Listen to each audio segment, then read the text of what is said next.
nyangka ya, udah 8 tahun kita jalanin Hacktivate.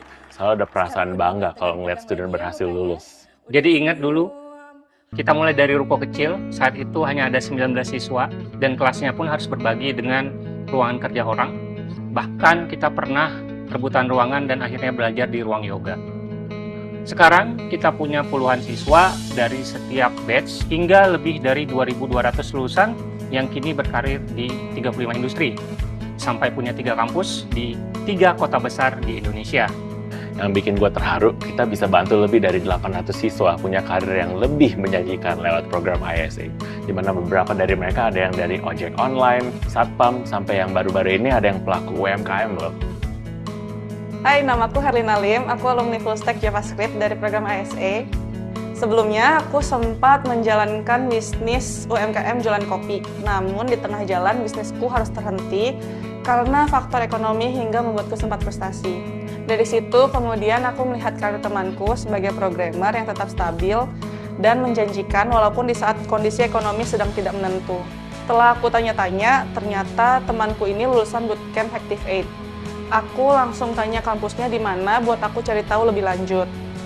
Setelah ngobrol langsung dengan tim Hacktivate, aku direkomendasikan program ISA yang memungkinkan aku bisa fokus belajar dulu hanya dengan bayar 5 juta di awal dan sisanya bisa dibayar setelah selesai belajar hingga dapat kerja dengan bagi hasil dan penghasilanku selama 22 bulan. Tanpa pikir panjang, akhirnya aku ambil ISA untuk ikut bootcamp full stack JavaScript yang secara ajaib dengan jadwal belajar intensif membantu aku yang awam ini di bidang IT jadi bisa bikin real project seperti di dunia kerja dan jadi programmer hanya dalam 16 minggu. Bahkan di usiaku yang sudah kepala 3 ini, aku bisa mudah mendapatkan pekerjaan setelah lulus dengan bantuan dari tim karir Hacktivate. Impact yang aku dapatkan setelah lulus bootcamp Hacktivate dengan ISA sangat nyata. Kini aku punya karir dan penghasilan yang lebih menjanjikan.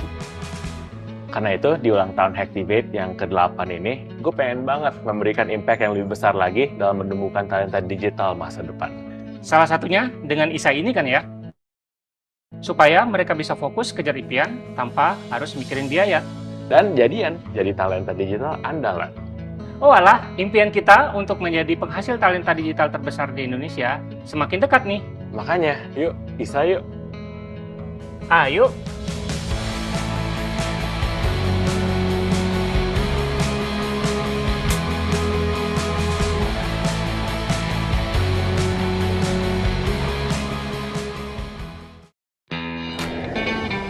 Kalian jago apa? Jago makan? Jago dari kenyataan? Udah gak zaman. Kayak aku lah. Jago yang mau bela diri. Kamu tarik suara. Doraemon.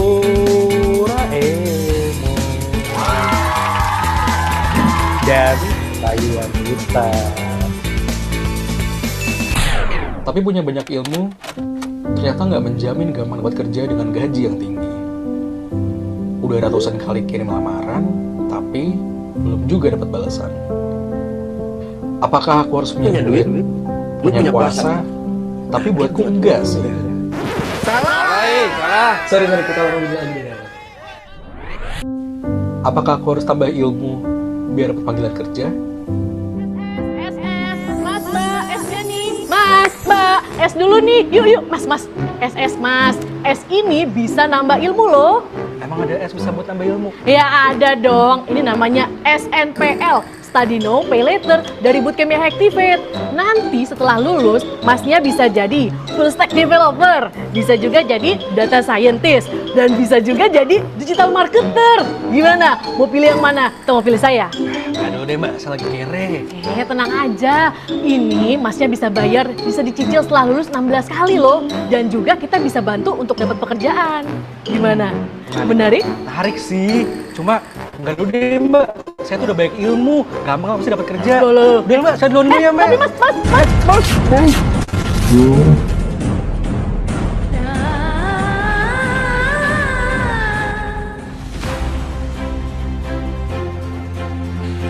Mungkin udah saatnya aku tambah ilmu lagi biar benar-benar jadi.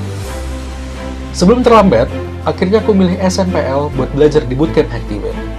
Prosesnya mudah dan cepat, nggak perlu bayar full di awal, aku bisa fokus belajar sampai lulus jadi programmer.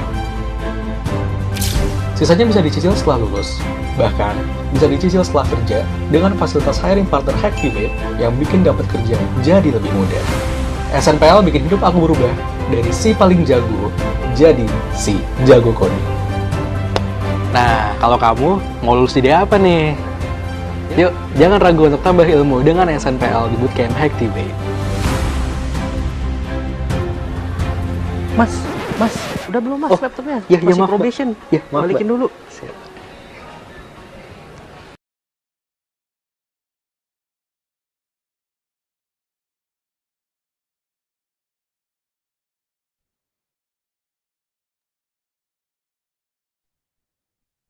Halo, Assalamualaikum warahmatullahi wabarakatuh. Selamat malam teman-teman semua.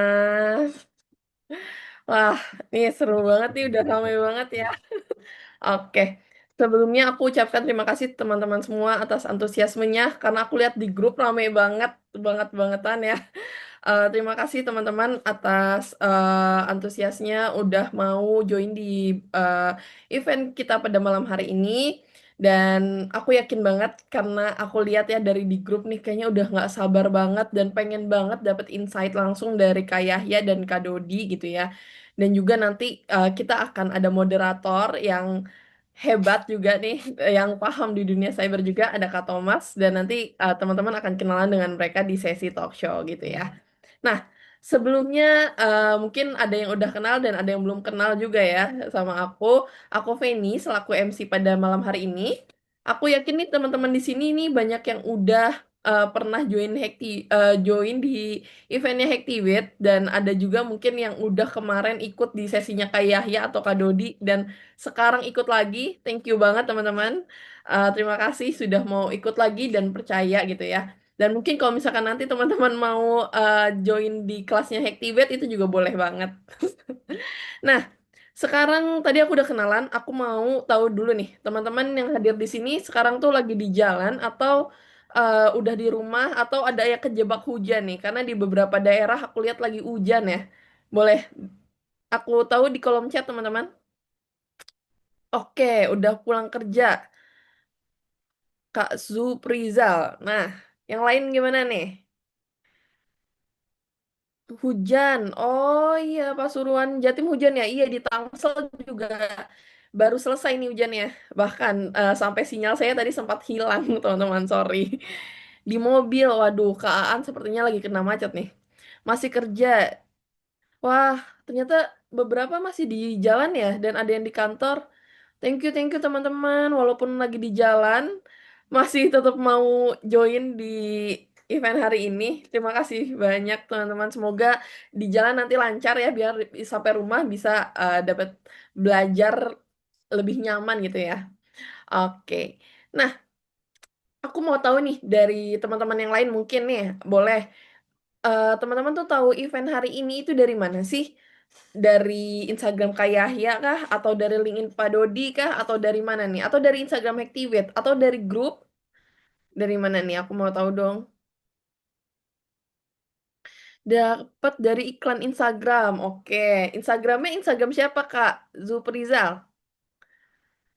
Wah, teman-teman, anyway kalau misalkan mau kayak Kak Zulprizal mau open cam itu juga boleh ya. Biar kita nih bisa lebih seru kayak aku jadi kayak real nih ngobrol sama teman-teman gitu.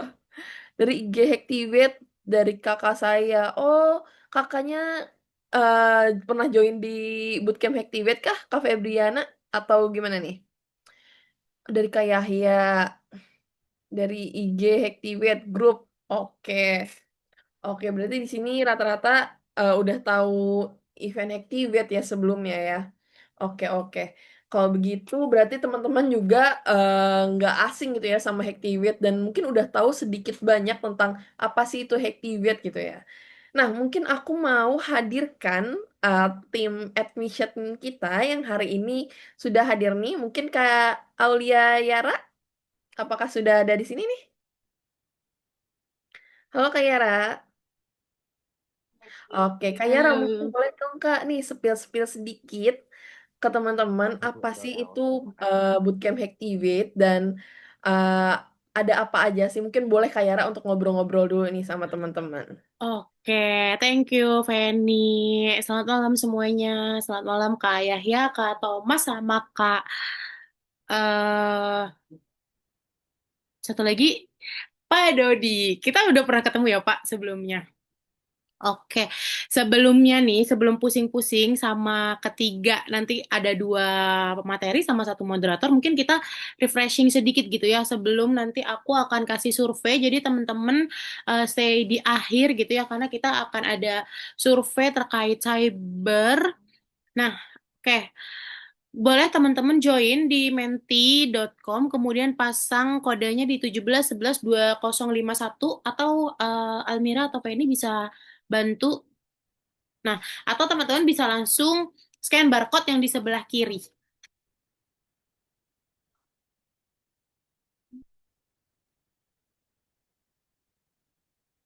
Oke, sudah ada yang join? Dari 50 orang dikurang Feni dan speaker 5 lah ya, ada 45 harusnya nih yang join nih. Silakan. Kita refreshing dulu dan kenalan sedikit gitu ya. Oh, sudah banyak.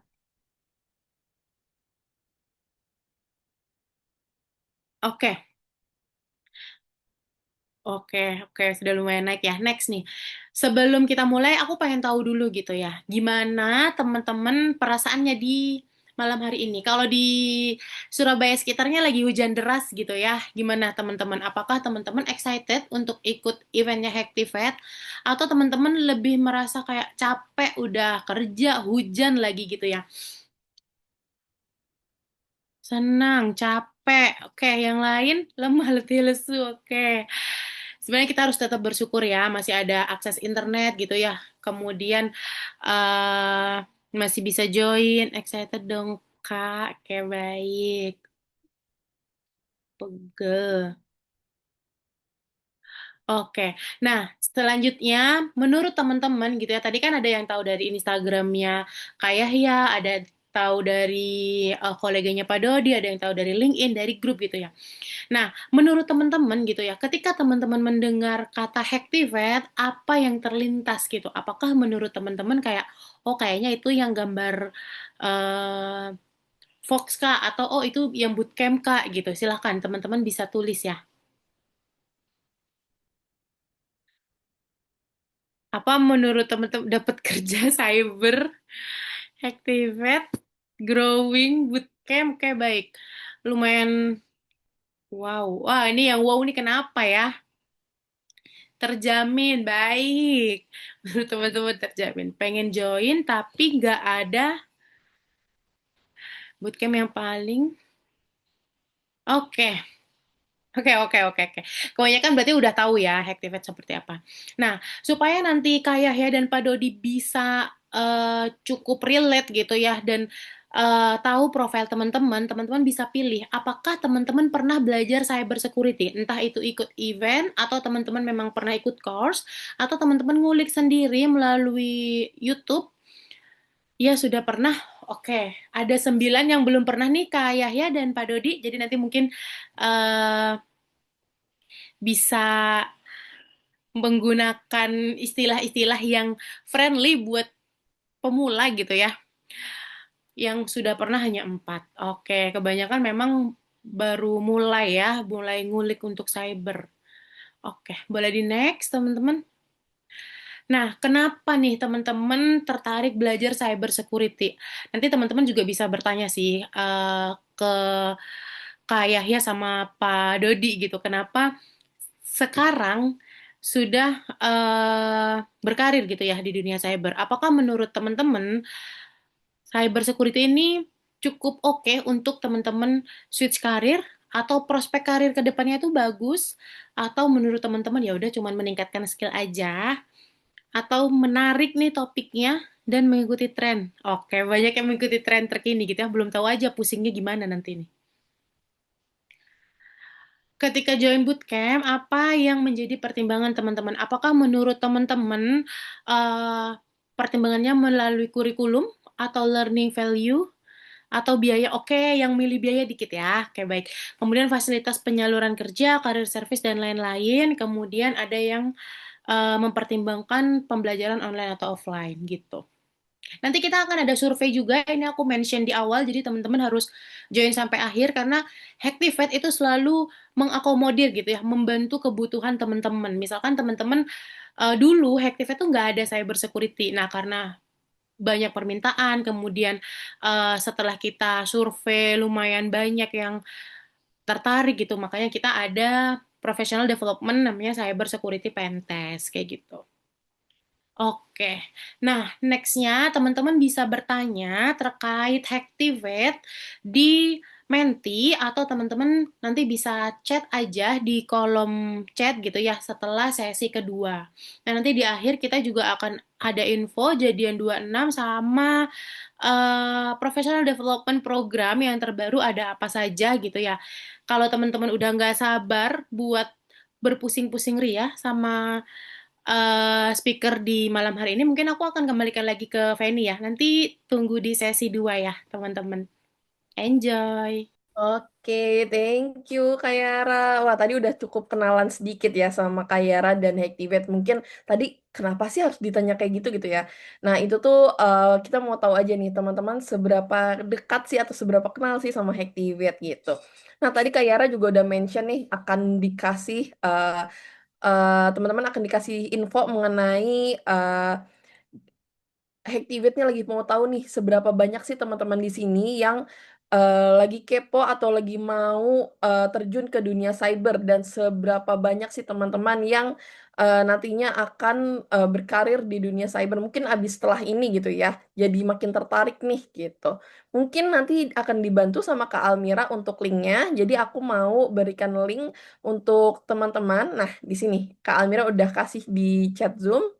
Eh, ini linknya untuk kita mau tahu teman-teman itu apakah berminat untuk kedepannya mengikuti sertifikat cyber atau pembelajaran mengenai cyber security gitu ya. Jadi kalau teman-teman berkenan mungkin atau teman-teman yang tadi ketinggalan di grup mengenai linknya, ini Kak Almira juga udah bantu share linknya di chat Zoom gitu. Nah, teman-teman tadi Kak Yara juga udah mention gitu ya, eh, mengenai teman-teman apakah nanti mau bertanya-tanya sama Kak Yahya, Pak Dodi, Mas Thomas, itu boleh banget.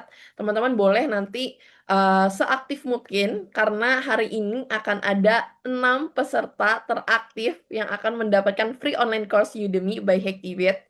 Jadi kalau teman-teman aktif dari awal acara, di sesinya nanti Kak di sesi bersama Kak Thomas, Kak Yahya, dan Pak Dodi juga aktif gitu ya. Sampai sesi akhir bersama Grow with Hacktivate juga aktif, bertanya, aktif eh, dalam hal diskusi gitu ya. Nanti teman-teman bisa kemungkinan dapat free online course Udemy by Hacktivate.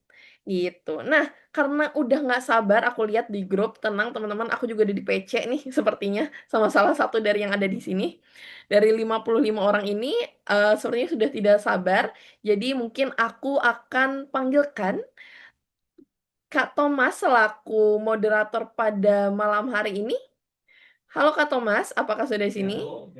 Ya, halo, selamat malam semua. Halo Kak Thomas. Oke Oke, Kak. Boleh nih Kak untuk mungkin kenalan dulu Kak Thomas. Kak Thomas ini ya, siapa sih di Activate gitu ya? Dan oke, nanti lebih lanjutnya teman akan ditemani oleh Kak Thomas untuk sesi talk show pada malam hari ini. Oke Kak Thomas, waktu dan layar aku persilahkan. oke, siap. Terima kasih, Kak. Oke, ya, halo teman-teman, selamat malam semuanya. Ya, mungkin saya perkenalan dulu kali ya, biar asik-asik aja. Kita di sini asik-asik aja, guys. Jadi, perkenalkan saya Thomas Darmawan. Mungkin kalau teman-teman ngelihat di sini ada covernya ya. Nah, Hektif. Nah, ini tempat kerja saya. Saya sebagai kurikulum developer ya. Saya juga pegang kurikulum untuk cyber security, teman-teman. Nah, di sini malam ini kita kedatangan uh, guest star ya, atau mungkin pembicara pemateri yang memang expert nih di bidang cyber security. Nanti kita banyak ngobrol-ngobrol, teman-teman. Mungkin sebelum masuk sih, sebelum perkenalan ke bintang tamu kita gitu ya, atau pembicara. Mungkin saya pengen tahu nih teman-teman, kabarnya gimana nih gitu kan. Ini mungkin kalau teman-teman lihat di malam hari ini hujan gitu ya gitu. Mungkin saya harap teman-teman punya kesehatan yang baik ya karena kita 1 jam ke depan akan belajar banyak nih. Jadi teman-teman harus menyimak gitu ya, harus memperhatikan. Nah, kabarnya sehat, bagus ya. Alhamdulillah kalau kayak gitu ya. Oke, kalau gitu kita mulai perkenalan aja ke pembicara kita nih. Mungkin bisa dimulai dari Pak Dodi dulu nih. Pak Dodi, silakan Pak Dodi perkenalan dulu biar teman-teman apa namanya kenal gitu ya. Oke. Ya, udah ya, suara saya kedengaran ya, Mas ya? Ya, kedengaran Pak Dodi. Oke, baik teman-teman. Bismillahirrahmanirrahim. Selamat malam semuanya. Terima kasih buat teman-teman yang sudah mau hadir di sini ya.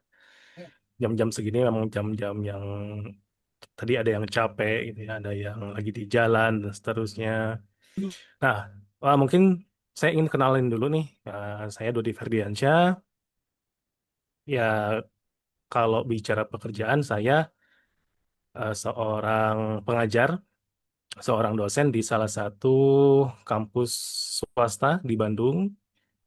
Terus di bidang keilmuan saya memang mendalami tentang cyber security. Nah, jadi kalau pengen ditarik garis ke belakang, sebenarnya dari zaman saya kuliah sampai sekarang itu, saya tetap teguh dengan pendirian ya. Ti- Tidak terbelok-belok gitu ya. Pokoknya tentang cyber security aja. Sampai sekarang, sampai dengan saat ini juga sedang menyelesaikan studi S3 di Semarang. Topiknya masih tetap cyber security. Ya, jadi eh, ya kurang lebih seperti itu. Jadi saya lebih Ya, ke akademisinya seperti itu.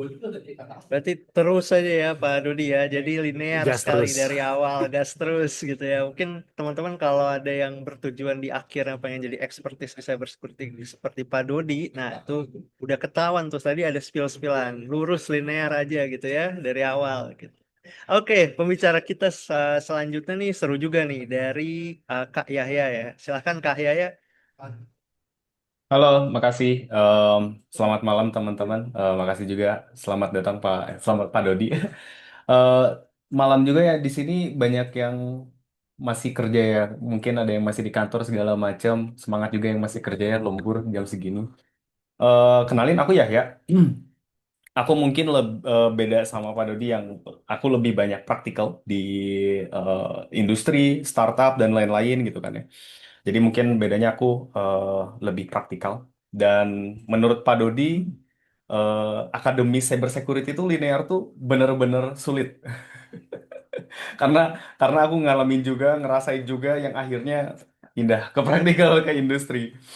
Jujur, jujur disertasinya, tesisnya tuh waduh, itu di luar, wah sangat susah sih. Gitu. Ya mungkin kalau dari aku seperti itu sih. Oke, terima kasih Kak Yaya. Nah, itu lagi ada satu lagi ya teman-teman insight baru nih. Kalau memang sudah lurus gitu ya, tapi ternyata di ujung tuh teman-teman lebih suka yang praktik-praktik aja. Nah, bisa tiru ke Kak Yahya nih. Karena Kak Yahya tuh expertise di industri gitu ya, langsung di codingnya gitu ya, atau di cyber security codingnya seperti apa. Nah, praktikalnya, teknikalnya, itu Kak Yahya paham banget guys. Jadi tenang aja, walaupun linear.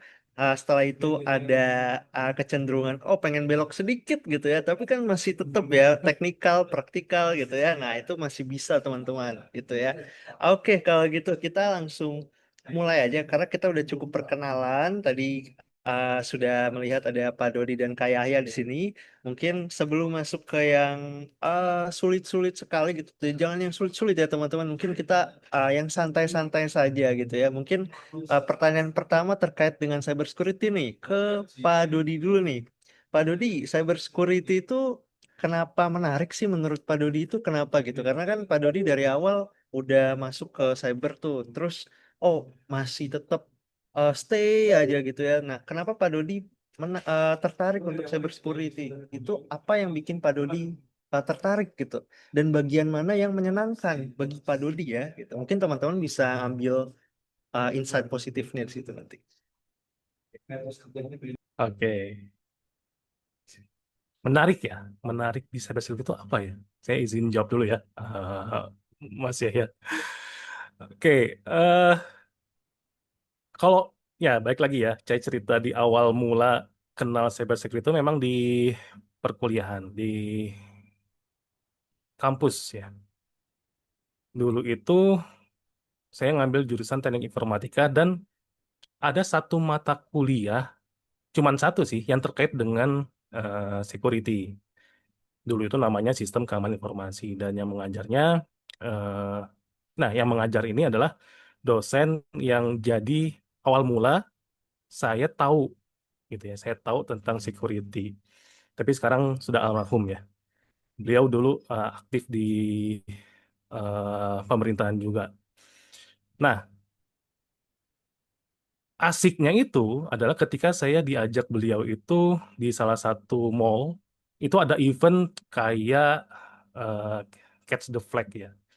Tapi Catch the Flag-nya itu langsung di lapangan gitu loh. Jadi bukan model-model kayak, eh, maafkan, misalkan kayak platform-platform yang sudah ada gitu ya, CTF-CTF yang sudah ada. Datang ke sana, ternyata disuruh cobain nih, ini ada target, gitu ya. Semuanya banyak di situ ngumpul, tak apa namanya, cari dapat. Gagal sih, tapi dari gagal itu malah jadi tertarik loh. Kok seru ya? Jadi emang awalnya itu pengen, ya kok katanya ya dalam tanda kutip ya, ngehack ya bahasa kerennya ya. Malam jiwa mudanya kan, wah saya harus bisa ngehack nih dan seterusnya gitu kan. Harus bisa. Itu awal mulanya, tapi kesini-kesini ketertarikan itu malah beralih, jadi bukan teknis lagi. Jadi mulai mulai banyak riset tentang, misalkan apa ya, ngebaca monitoring log misalkan ya, serangan-serangan pakai AI dan seterusnya. Nah, menariknya lebih karena ternyata riset-riset di dunia pendidikan itu ya buat saya itu lebih lebih menarik lagi gitu loh. Akhirnya udah teknis, saya coba tinggalin dulu, saya mulai pelajari sampai hal-hal yang seperti itu. Itu awal awal mulanya ya, serunya, seru di apa ya, cyber security. Itu dari saya, Mas Thomas. Oke, Pak Dodi berarti dulu pernah ngehack ya Pak Dodi ya? Enggak pernah. Ya, tapi itu bisa diambil diambil intinya ya, karena mulai tertarik gitu ya, terus akhirnya pengen pengen coba baca logging dan sebagainya gitu ya Pak Dodi ya. Betul, Oke, oke, betul. oke. Ya, ya, oke, Pak Dodi, terima kasih ya Pak Dodi tadi udah menyampaikan ya teman-teman ya, kalau mau diambil intinya itu kan, itu tadi dari ketertarikan dari hacking gitu ya, tapi ternyata di cybersecurity nggak cuma hacking teman-teman, itu bahkan bisa sampai yang defensif juga bisa gitu ya. Kayak tadi yang pada dibilang, bahkan ada riset-riset juga yang mungkin lebih ke teoretikal untuk cybersecurity-nya gitu, itu juga asik loh gitu, jadi bisa didalami juga gitu. Nah, kalau di praktikal nih, nah ini kita punya kayahnya nih, gimana nih kalau di teknikalnya gitu ya, apa sih yang menarik bagi Kak Yahya gitu ya di cyber security-nya gitu ketika udah masuk ke teknik? Oke, sejujurnya kalau dari point of view aku ya, jadi dari pandangan aku tidak melihat ketertarikan dari cyber security. Kenapa? Soalnya gini ya, ini nih dari pandangan aku ya. Soalnya cyber security itu seakan-akan nyari kesalahan orang, gitu kan. Kasian yang udah ngerjain aplikasi, tahu-tahu udah harus ngebenerin bug, udah gitu harus begadang buat ngebenerin bug. Kadang gara-gara bug itu jadi rugi gitu kan ya. Orang bisa kalau nggak salah kalau di marketplace biasanya kayak voucher bocor lah atau apa ya, kayak bisa check out tapi nggak bayar gitu kan, barangnya bayar gitu kan.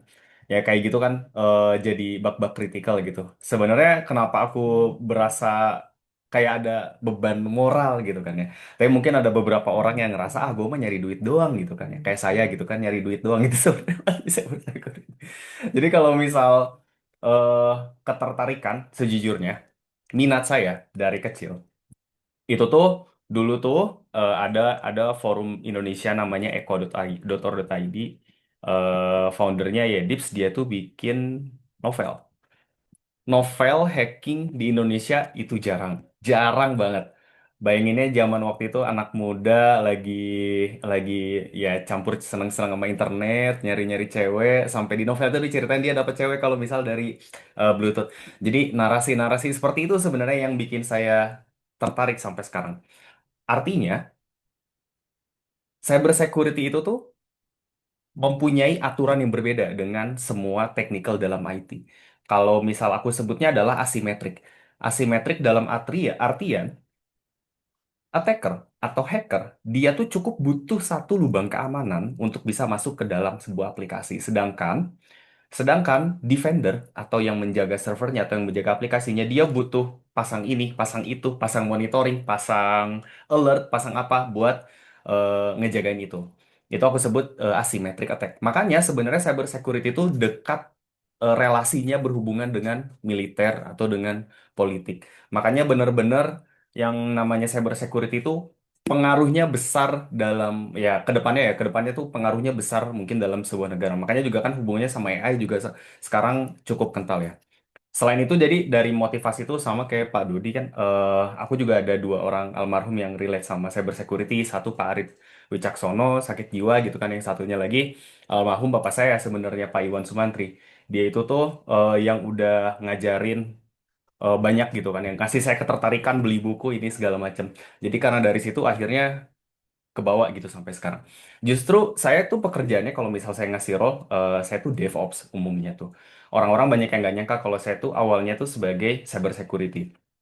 eh Justru cyber security itu yang paham semua pondasi eh, penggunaan memori, low level programming. Itu tuh cyber security itu banyak yang ngulik sampai ke dalam-dalamnya gitu. Makanya biarpun saya sebenarnya role pekerjaannya lebih banyak di DevOps, ngebenerin arsitektur software, tapi cyber security itu menurutku adalah pekerjaan yang menguntungkan karena asimetrik. Paling sering ngelihat di LinkedIn, aku mendapatkan reward segini dari segini segini segini. Makanya menurutku eh cyber security itu praktikalnya tuh cukup menguntungkan gitu. Oke, kayak ya. Berarti tadi aspeknya tuh dimulai dari buku ya gitu. Buku, terus di buku itu ada ketertarikan yang bisa jadi dibawa ke pekerjaan yang akhirnya sekarang ditekuni gitu ya. Mungkin kayak Yahya itu core-nya di DevOps nih teman-teman. Tapi DevOps tuh juga perlu security gitu. Maka di situ kayak Yahya punya core cyber security yang implementasikan teman-teman. Jadi memang semuanya ya teman-teman ya, nggak cuman DevOps ya, kalaupun teman-teman aplikasi ya, full stack developer, mobile, itu semua ada cyber security-nya teman-teman. Jadi kalau teman-teman belajar cyber security, itu artinya teman-teman mencoba untuk mengerti dari segala aspek tadi yang kayak saya ceritain. Nah itu teman-teman ya, apa namanya, pertanyaan-pertanyaan pemancing awal nih kita gitu ya. Mungkin itu masih biar biar seru aja gitu ya di awal-awal. Nah sekarang mungkin kita masuk ke agak teknis sedikit ya teman-teman ya. Mungkin bisa ke Pak Dodi sekarang gitu ya. Oh ya teman-teman kalau mau bertanya bisa langsung dari chat ya, chat di Zoom. Atau dari link yang tadi di-share ya teman-teman ya. Nanti saya akan coba bacakan nih biar sama-sama belajar juga untuk yang lain gitu ya. Oke, Pak Dodi, bagaimana menjelaskan konsep seperti phishing atau ransomware? Karena sekarang tuh lagi ramai banget nih Pak Dodi ya, phishing sama ransomware tuh, apalagi kalau di banking, kalau nggak salah tuh kasus-kasus terbaru tuh baru kemarin keluar tuh apa ya, BSI ya atau apa ya itu ya, yang ada ransomware kena gitu ya. Nah, gimana sih ngejelasin konsep itu agar mudah dipahami oleh mahasiswa, kan Pak Dodi lecture ya atau dosen gitu ya, supaya mahasiswa ngerti gitu. Itu konsep yang gampangnya seperti apa sih Pak Dodi? Oke, eh sebelum dijawab ada sedikit menyampaikan fun fact dulu. Ternyata saya baru tahu detik ini bahwa dosen yang ngajar saya itu adalah ayahnya Mas Yahya, almarhum ayahnya Mas Yahya. Oh iya Mas, Waduh, serius. waduh kacau. Gak nyangka. Gak nyangka ternyata. Dan fun fact-nya lagi, adiknya Mas Yahya itu dibimbing sama saya di S1-nya. Oh, oke. Masih ya. Oke, Dan oke, oke. Kang Aiman itu adalah rekan saya juga. Wah, syukur alhamdulillah. Waduh, nggak nyangka. Dekat ya. Thank you, Mas. Insya Allah ilmunya berkah terus buat almarhum. Amin. Oke, oke. Tadi ya terkait cara penyampaian. Nah, kalau di kelas biasanya saya itu banyaknya ngasih analogi. Nah, makanya saya sangat iri sebenarnya pada teman-teman atau rekan-rekan yang praktikal ya, yang praktisi, yang sudah makan banyak asam garam di dunia industri, yang tiap hari ngehadapin bug, yang tiap hari dapat telepon dari user, oh ini kenapa, dan seterusnya gitu ya. Karena itu ilmunya sangat bermanfaat. Nah, kalau dari sisi akademisi, itu biasanya saya lebih ngasihnya ke analogi. Ya.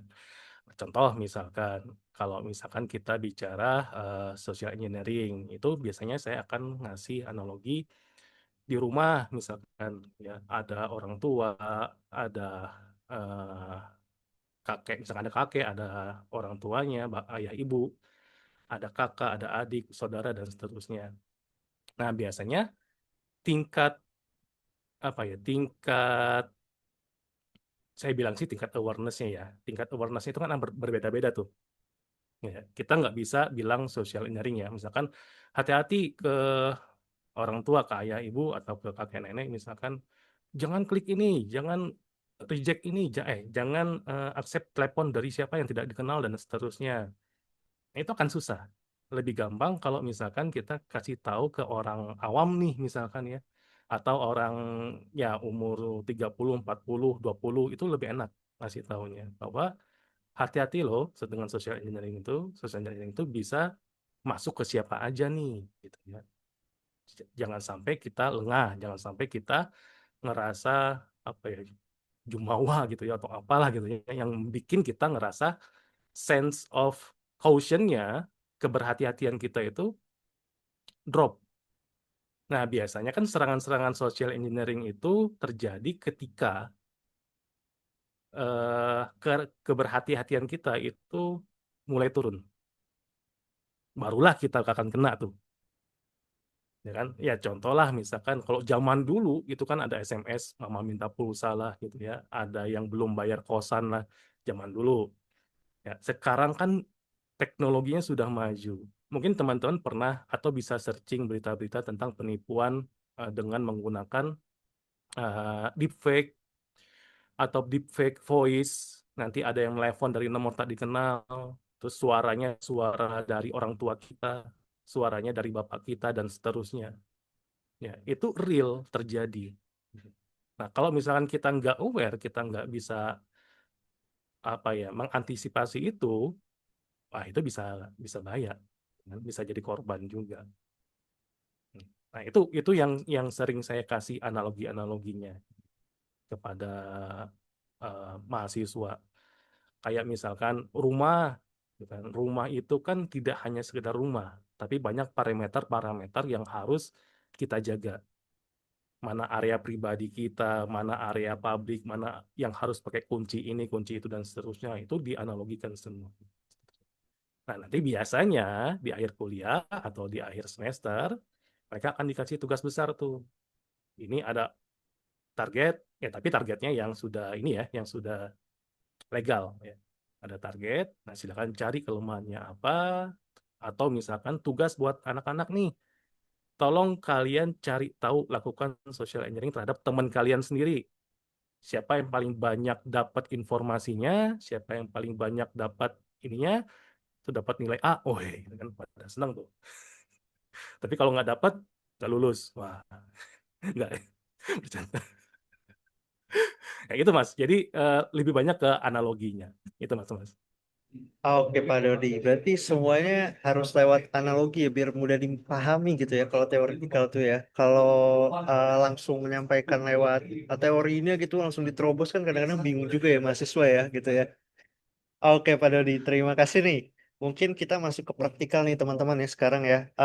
Tadi kan kayak ya kita dengar ya teman-teman ya, kalau kayak itu udah di DevOps gitu ya, udah punya pengalaman praktikal DevOps, di mana itu berhubungan sama platform-platform dan codingannya juga nih gitu ya.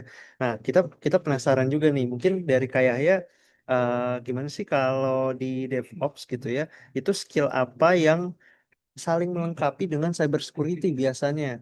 Dan apakah engineer itu harus paham cybersecurity sih? Atau DevOps itu harus paham cybersecurity? Apakah harus paham gitu ya? Kenapa gitu? Mungkin kayaknya bisa jelasin secara mudah gitu ya, biar teman-teman di sini terbuka gitu. Oke, oke. Pengen nanggapin Pak Dodi dulu sebenarnya sebelumnya. Boleh, boleh, boleh, Tadi boleh. yang social engineering, sejujurnya menarik. Analoginya Pak Dodi ini tuh menarik sih menurut aku. Kalau bisa emang nggak dilulusin, nggak dilulusin lah ya.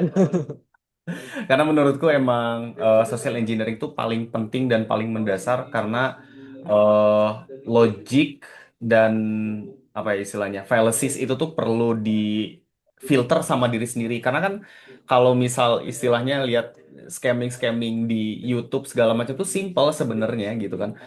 Cuman manfaatin keibaan manusia gitu kan ya. Nah sekarang balik lagi sama pertanyaan itu ya. Engineer perlu nggak paham sama yang namanya konteks cyber security? Apakah em, role-role lain dalam IT itu perlu paham sama yang namanya cyber security? Menurut aku, secara technical nggak perlu sama sekali. Tapi perlu tahu. Maksudnya apa? Jadi gini, eh cyber security itu asimetrik ya. Bahkan justru pengetahuannya pun asimetrik juga. Jadi tergantung role karena kan teman-teman yang istilahnya apa ya? Aku pernah lihat di universitas mana ya yang hukum dia itu tuh tahu paham digital hukum tapi nggak tahu teknikal gitu sama sekali gitu, tentang cyber security. Bahkan tapi dia tahu hukum tentang digitalisasi segala macam yang berhubungan dengan cyber security. Nah, sebenarnya itu mungkin emang paham yang namanya resiko. Karena mungkin menurut aku banyak beberapa teman engineer yang mungkin aku nyebutnya ignorance. Karena pada saat ada temuan lubang keamanan, yang mana gue tahu gitu kan ya. Ya, gue mah taunya gitu doang gitu kan ya. Menurut aku minimal tahu apa itu resikonya kalau ini terjadi. Karena mungkin ada beberapa engineer yang bilang dapat laporan itu dia nggak mengakui ada temuannya tapi temuannya ditutup. Ada beberapa yang kayak gitu juga ya. Karena karena menurut aku seenggaknya resikonya tuh paham aja sih gitu. Em, aku paham kalau misal mungkin ada beberapa engineer yang ngerasa .git folder buat apa gitu kan. Ada beberapa lubang keamanan ya mungkin kalau misal dalam aplikasi .git itu technical yang sebenarnya secara listing file nggak ngeliatin source code nama filenya gitu kan ya. Tapi kalau misal kita buka detail-detail dikit tuh bisa ngelihat beberapa source code aplikasi. Itu kalau misal publish ke internet, ya tahu dong gitu kan apa yang bekerja di belakang, apa yang bekerja di database gitu secara kasarnya. Nah, ada beberapa engineer yang aku pernah ngalamin itu dia cukup ignorance .git doang gitu kan ya segala macam. Menurut aku yang paling penting itu paham resiko. Karena resiko nggak butuh ilmu teknikal gitu kan ya. Tahu kalau misal ini ada resikonya, yang rugi siapa. Jadi karena cyber security itu nggak ngelihat server, nggak ngelihat klien, dia cuma ngelihat yang dia serang tuh siapa. Untung gue buat saya itu apa. Karena kan kalau misal tadi serangannya kayak serangan apa ya tadi virus malware itu segala macam kan itu serangannya ke klien gitu kan ya. Dan klien tuh makanya banyak kena malware yang tadi tadi aku lupa malwarenya apa ya namanya ya. Yang Mas Trojan, Thomas bilang Trojan ya. Ya itu kan rata-rata di Windows ya. Sebenarnya simple ya udah nggak pakai Windows aja betul. gitu. Gitu kan. Wah, gue main games gitu. Lah, Steam bisa di Linux kan sekarang. Udah banyak di Dota bisa main di Linux kan sekarang. Aku nggak bisa buka Office, ada Google Docs gitu kan sebenarnya. Simple sebenarnya. Mungkin karena emang udah terbiasa aja segala macam gitu kan. Nah, menurut aku emang paham resiko dalam dalam penggunaan digital itu penting. Karena normalnya kita udah terekspos ke internet, udah ada chance kemungkinan kena cyber attack gitu. Simpelnya seperti itu.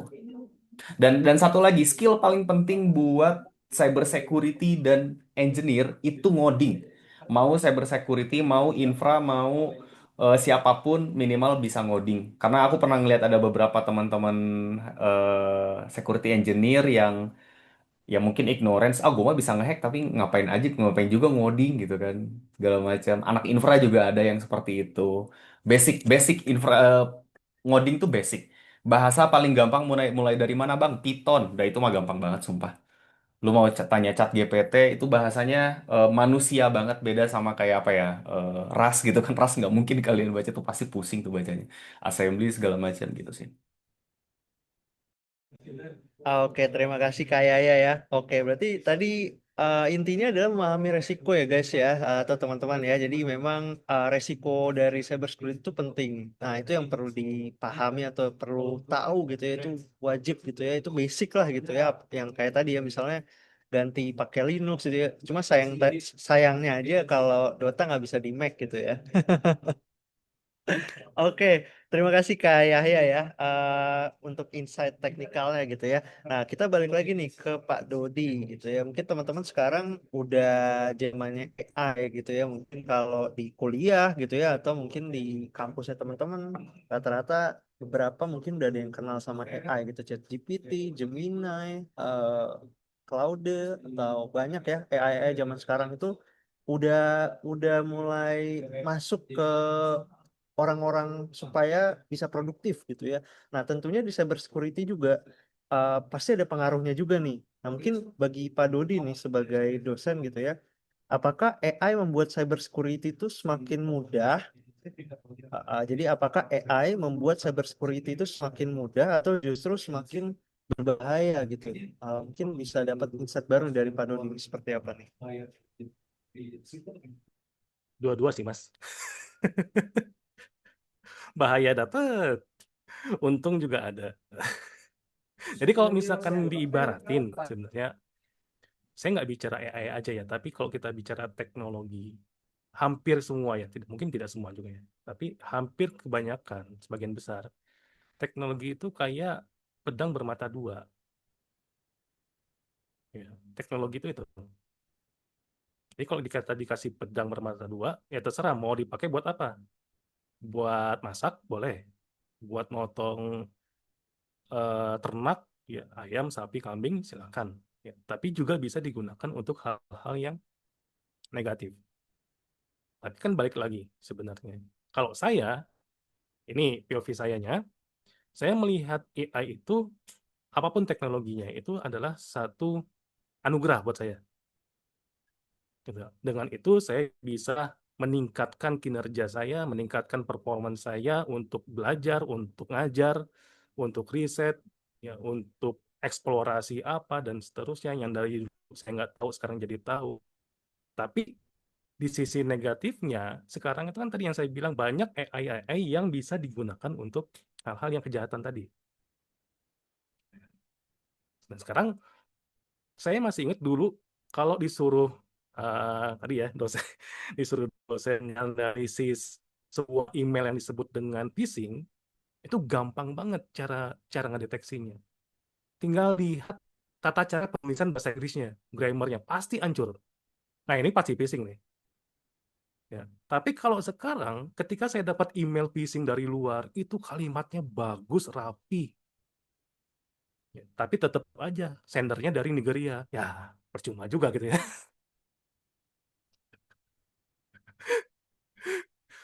Ya. Tapi secara struktur udah rapi banget gitu loh. Termasuk modus-modusnya juga. Mereka tinggal pakai AI, kasih prompt, muncul tuh. Mau modus apa terserah. Ya. Nah, seperti itu. Itu ya positif negatifnya ya. Itu kalau menurut saya. Mungkin bisa ditambahin sama Mas Yahya nanti. Oke, Boleh. Pak Dodi ya. Gimana nih, Mas Yahya atau Kak Yaya? Ada pendapat gak? Kalau dari aku mungkin lihat dari data dulu ya. Jadi kalau misal dari Statista gitu. Hmm. 2000 berapa ini 2024 ya. Oh enggak, 2025. Em, Penduduk bumi itu tuh sebenarnya ada beberapa orang yang masih belum terhubung sama internet. Dan kalau misal dari data statistik, penduduk bumi itu ada 8 triliun, billion, triliun, ya triliun manusia di bumi. Tapi yang terkonek dengan internet itu ada 30 lebih triliun device gitu. Dan orang yang connect ke internet pun nggak 8 triliun gitu. Cuman enggak, sorry, ini bukan triliun, miliar, sorry. 5 miliar orang di dunia. Jadi cuma 67 populasi internet di dunia itu manusia tuh cuma 67%. Sisanya itu tuh adalah bot, automation, AI dan segala macam. Dan sisanya tuh beberapa device-device ya, server apa segala macam gitu kan ya. Dan penduduk internet itu tuh sebenarnya udah bukan emang banyak orang gitu. Isinya cuman banyak udah lebih banyak bot daripada enggak, sorry. Botnya udah hampir mengalahkan jumlah populasi manusia internet di dunia. Jadi kalau misal dilihat baik dan buruknya, aku udah ngeliat buruknya duluan sih. Karena apa ya? Kita pakai AI sendiri untuk cyber security, kapabilitasnya ya kalau misal saya kan jadi lebih gampang ya, ada ada proposan pentest, udah enak gitu kan. Pentestin dong website ini, udah dicariin gitu kan. Semuanya udah enak banget gitu kan ya. Cuman ada biasanya yang miss dari AI, yang artinya ada sebuah harapan kalau misal AI itu nggak bisa mencangkupi ranah tersebut. Apakah itu bisnis logic? Jadi kalau misal dari jadi aku udah mulai research AI cyber security 2023 akhir. 2025 udah diintroduce tentang MCP sama agentic segala macam. Udah mulai nyobain beberapa pen testing ke sana gitu kan ya. Dan masih aja sampai sekarang tuh kita nyobain AI itu masih miss dari bisnis logic. Dan biasanya tuh AI itu kadang kalau kita kita over prompting ya istilahnya, over prompting malah dia jadi overthinking juga gitu kan. Makanya sebenarnya kadang ada beberapa praktis gimana caranya pakai AI buat pentest segala macam, tapi tetap entah kenapa dalam bagian bisnis logic mereka itu tuh perlu diberikan detail informasi lebih lagi gitu. Karena karena sejujurnya sekarang udah ada beberapa service automated atau agentic pentest. Karena kan kalau misal ngelihat di HackerOne, kalau nggak ada yang tahu tentang HackerOne, HackerOne itu adalah satu website di mana kalau kamu menemukan lubang keamanan cyber security, kamu dikasih duit. Meta, Facebook, Instagram itu ada di situ semua. Kalau kalian nemuin lubang keamanan di situ, bisa dapat lebih dari 10.000 ya, dari $100 sampai 10.000. Aku ngeliat di LinkedIn tadi ada yang nemuin dari apa ya, aku lupa. Stack Overflow kalau nggak salah, dia dapat 25.000, 25.000 US dollar, gede banget tuh, 200 juta itu receh sebenarnya kalau misal buat orang Amerika mah ya. Buat kita mah syukur banget itu buat sekarang apalagi. Nah, eh blissnya dari situ sih. Jadi kalau misal kita cyber security itu, eh apalagi Indonesia lagi banyak aplikasi-aplikasi baru, eh kadang biarpun kita nggak dapet reward, kita tuh bisa yang namanya tuh masukin sebagai eh, portofolio kita. Kita udah nemuin lubang keamanan di sini nih. Jadi bagus banget biarpun kalian belum punya sertifikasi, itu jadi bekal bagus banget itu buat portofolio. Mungkin ada beberapa etika ya kalau misal kita mau ngelaporin lubang keamanan. Tapi etikanya bukan duluan. Kadang ada beberapa orang yang bilang, ini gue nemu lubang keamanan, ada reward nggak? Ini orang minta-minta atau apa gitu kan ya. Eh, Sebenarnya itu juga mungkin ada beberapa etika yang menurut aku kayak, aku mau bank keamanan nih, mau diskusi lebih lanjut atau apa segala macam gitu. Tapi sebenarnya aku juga pengen tahu kalian ada programnya atau enggak. Jadi maksudnya bilang program tuh kan kalau misal takutnya sebenarnya tuh kadang ada beberapa yang nemuin lubang keamanan terus mereka tuh ngeklaim, oh, kita sebagai pentester itu melakukan dengan sengaja untuk melakukan apa ya, melakukan hacking jadinya kena low segala macam gitu sih. Jadi kalau ngelihat dari AI, balik lagi ya, menurut aku AI nggak akan ini sih, nggak akan bisa overtake cyber security. Aku yakin karena asymmetric rule-nya tuh ya si cyber security.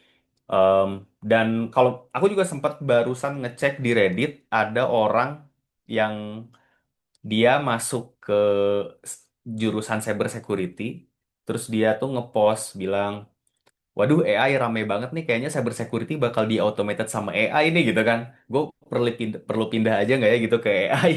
Ada yang bilang gitu.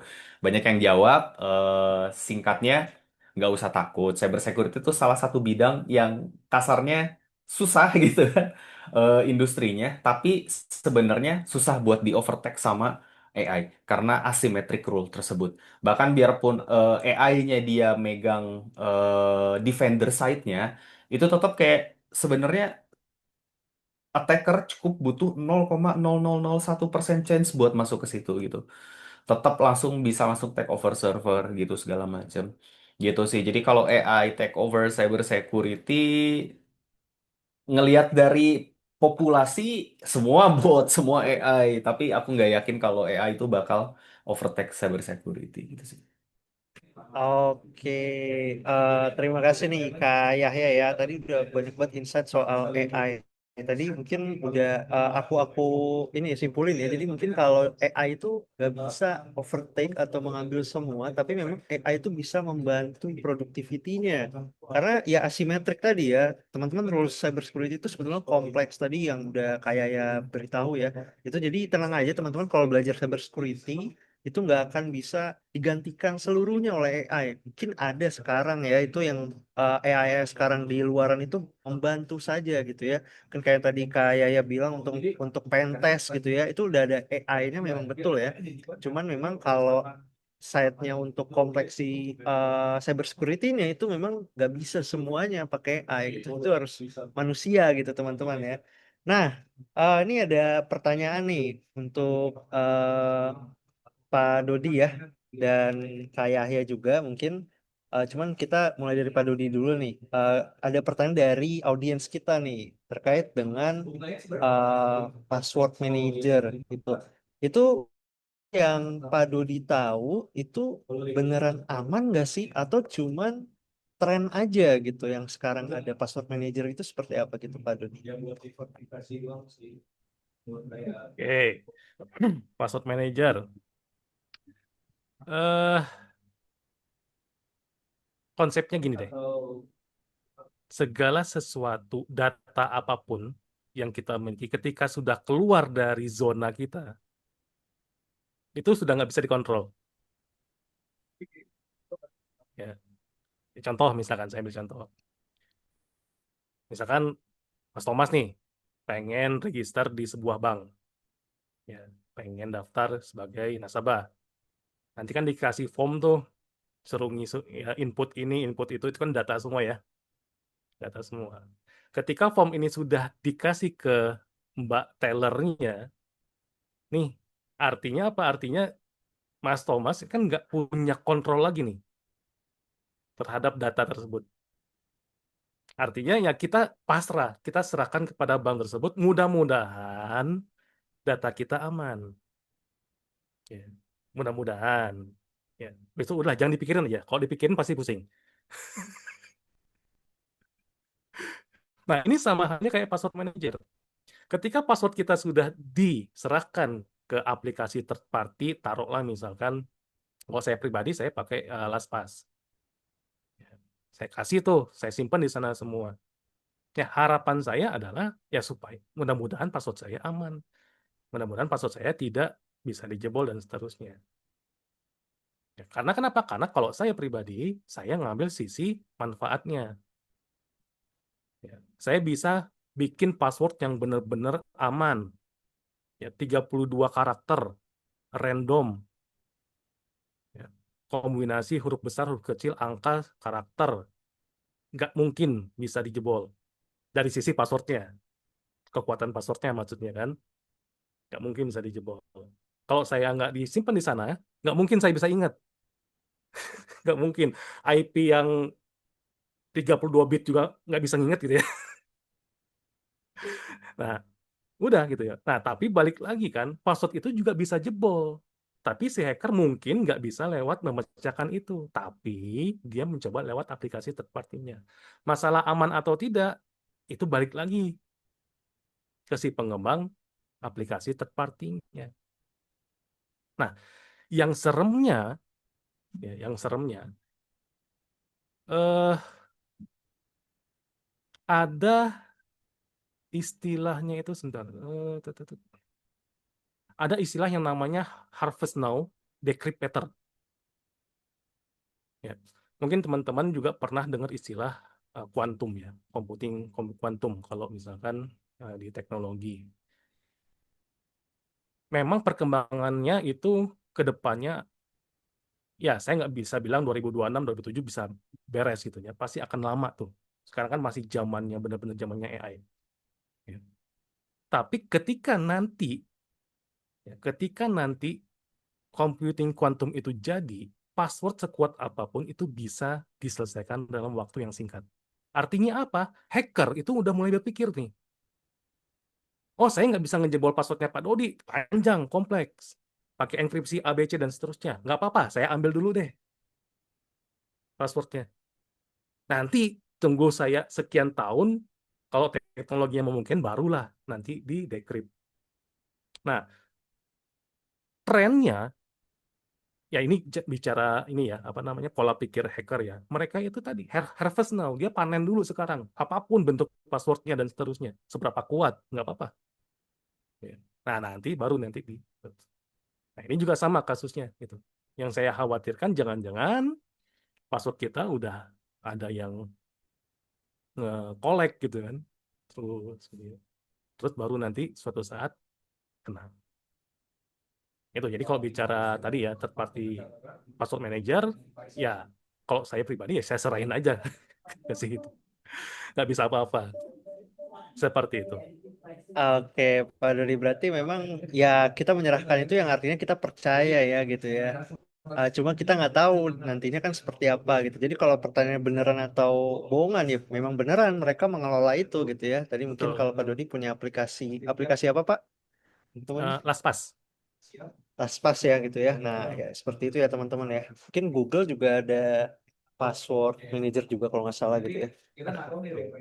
Oke, sip kalau gitu Pak Adi mungkin gimana nih kayak ya setuju tadi dari yang Pak Dodi atau ada tambahan? Oh, setuju banget. Sebenarnya udah banyak disamerin sama Pak Dodi ya, secara secara general gitu kan ya. Cuman mungkin teman-teman demen konspirasi ya. Benar, Sebenarnya kalau biasanya misal gitu. ya, sebenarnya kalau misal ngeliat tren ke belakang, ada yang tahu reCAPTCHA kan ya. Sekarang tuh jarang banget reCAPTCHA. reCAPTCHA itu kalau misal kalian buka website disuruh pilih eh, mana lampu lalu lintas gitu kan, mana busnya yang mana aja, mana motor segala macam dipilih gitu kan ya. Konspirasinya adalah sebenarnya itu tuh bukan menentukan kamu manusia atau bukan, tapi sebagai model training untuk AI untuk nentuin kalau misal ngetraining si AI supaya modelnya tuh lebih ya kasarnya lebih smart gitu kan ya. Dan sekarang sebenarnya lebih banyak orang menggunakan Cloudflare buat menentukan kamu manusia atau bukan. Dan CAPTCHA banyak yang pakai cara tradisional dengan cara masukin angka gitu kan ya daripada yang klik klik klik klik klik klik segala macam. Sama seperti LastPass, terusnya tuh ada beberapa tools-tools lainnya gitu kan ya yang berbayar. Sama juga mungkin kalian pakai OpenAI, ChatGPT, Gemini, apa segala macam. Soalnya kan kalian upload file dan kalian tuh di situ pasti agree dalam sebuah term. Ya mungkin semua yang diupload adalah milik dari milik di tempat yang kalian uploadin gitu kan ya. Ya secara tidak langsung juga kita kan ngetrain, ngetrain, ngetrain gitu kan ya. Jadi sebenarnya kalau misal dibilang em, datanya dimanfaatkan, Indonesia sih ya. Kalau kalau misal melihat juga kayaknya data kita mah di tukang gorengan juga banyak sudah. Kalau kayak gitu makan sebenarnya. Jadi kalau dari aku sih nggak terlalu khawatir kecuali emang kita bisa bisa pilah-pilah data yang benar-benar super sensitif. Kalau misal dari aku, karena kan kita aku pun sendiri khawatir dengan AI. Banyak orang udah bisa ngeganti muka live dari kamera segala macam ya. dari konteks yang ngetren sekarang inilah ya. Bayangin kalau misal kita sering-sering nge-feed post Instagram kita, post Twitter kita di internet dengan muka kita, muka anak kita, muka saudara kita, kayaknya orang-orang juga gampang gitu buat ngeganti-gantiinnya gitu. Jadi in terms of penggunaan digunakan oleh siapapun, mungkin company besar bisa menggunakan, mungkin orang-orang yang bermaksud jahat bisa menggunakan. Kalau zaman dulu kan pakai Photoshop digantiin badannya, badan orang lain, mukanya muka orang itu yang mau di blame, mau dijadiin victim gitu kan. Kalau sekarang ada AI mau dijadiin video, wah udah susah sih. Jadi makanya juga menurutku waspada itu penting mulai dari diri sendiri, bisa tahu kira-kira data yang emang benar-benar sensitif bisa di publish ke internet apa aja. Justru aku pakai akun passwordnya sekarang masih sama semua gitu, masih sama semua password aku. Kalau ada yang mau tahu, developer 123 di shift gitu 123-nya. Cuman ada two factor authentication semuanya tuh ya. Dan menurut aku OTP sama two factor authentication itu adalah salah satu gerbang yang cukup bisa bikin aman. Kalau misal password kita kondisinya lemah. Jadi sebenarnya pada saat kita daftar website aplikasi, penggunaan harus pakai spesial karakter nggak penting sih menurut aku. Kalau misal ada dua FA ya, ada dua FA, two factor authentication, ada OTP, karena kan kita unique identity, setiap orang sekarang udah ada nomor telepon gitu selain ID KTP. Gitu sih kalau misal dari pendapat aku ya. Oke, tadi ada tambahan ya dari Kayaya ya guys ya. Jadi itu insight yang cukup bagus juga, daging juga ya dari Pak Dodi dan juga Kayaya. Jadi itu bisa disimak baik-baik tuh yang tadi udah dijelasin gitu ya. Nah ini kita ada pertanyaan lagi nih dari audiens nih. Mungkin ke Pak Dodi kali ya. Tadi udah sama Kayaya, sekarang ke Pak Dodi. Dari Mas Afdal nih dari chat ya, kita coba bacakan di era AI ini, apakah roadmap belajar cybersecurity-nya berubah?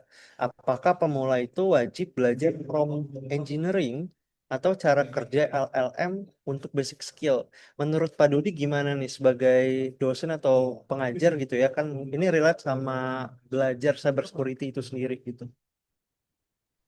Ya, eh, mau belajar cybersecurity sebelumnya ya saya harus kasih tahu dulu. Belajar cybersecurity itu luas. Saya pun nggak bisa belajar semua domain-domain yang ada di cybersecurity. Mau belajar apa dulu nih? Ya. Misalkan, saya pengen belajar tentang bagaimana cara menyerang misalkan. Oke, berarti masuk ke domain attacker. Ya.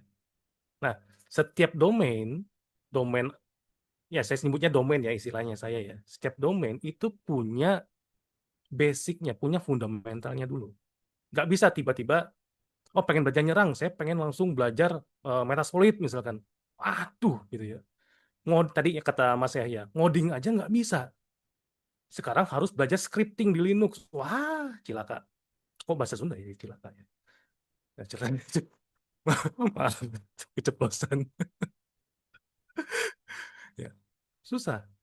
Nah, kalau bicara basicnya, semuanya sama. Kalau mau belajar editing, pasti basicnya adalah ngoding harus bisa.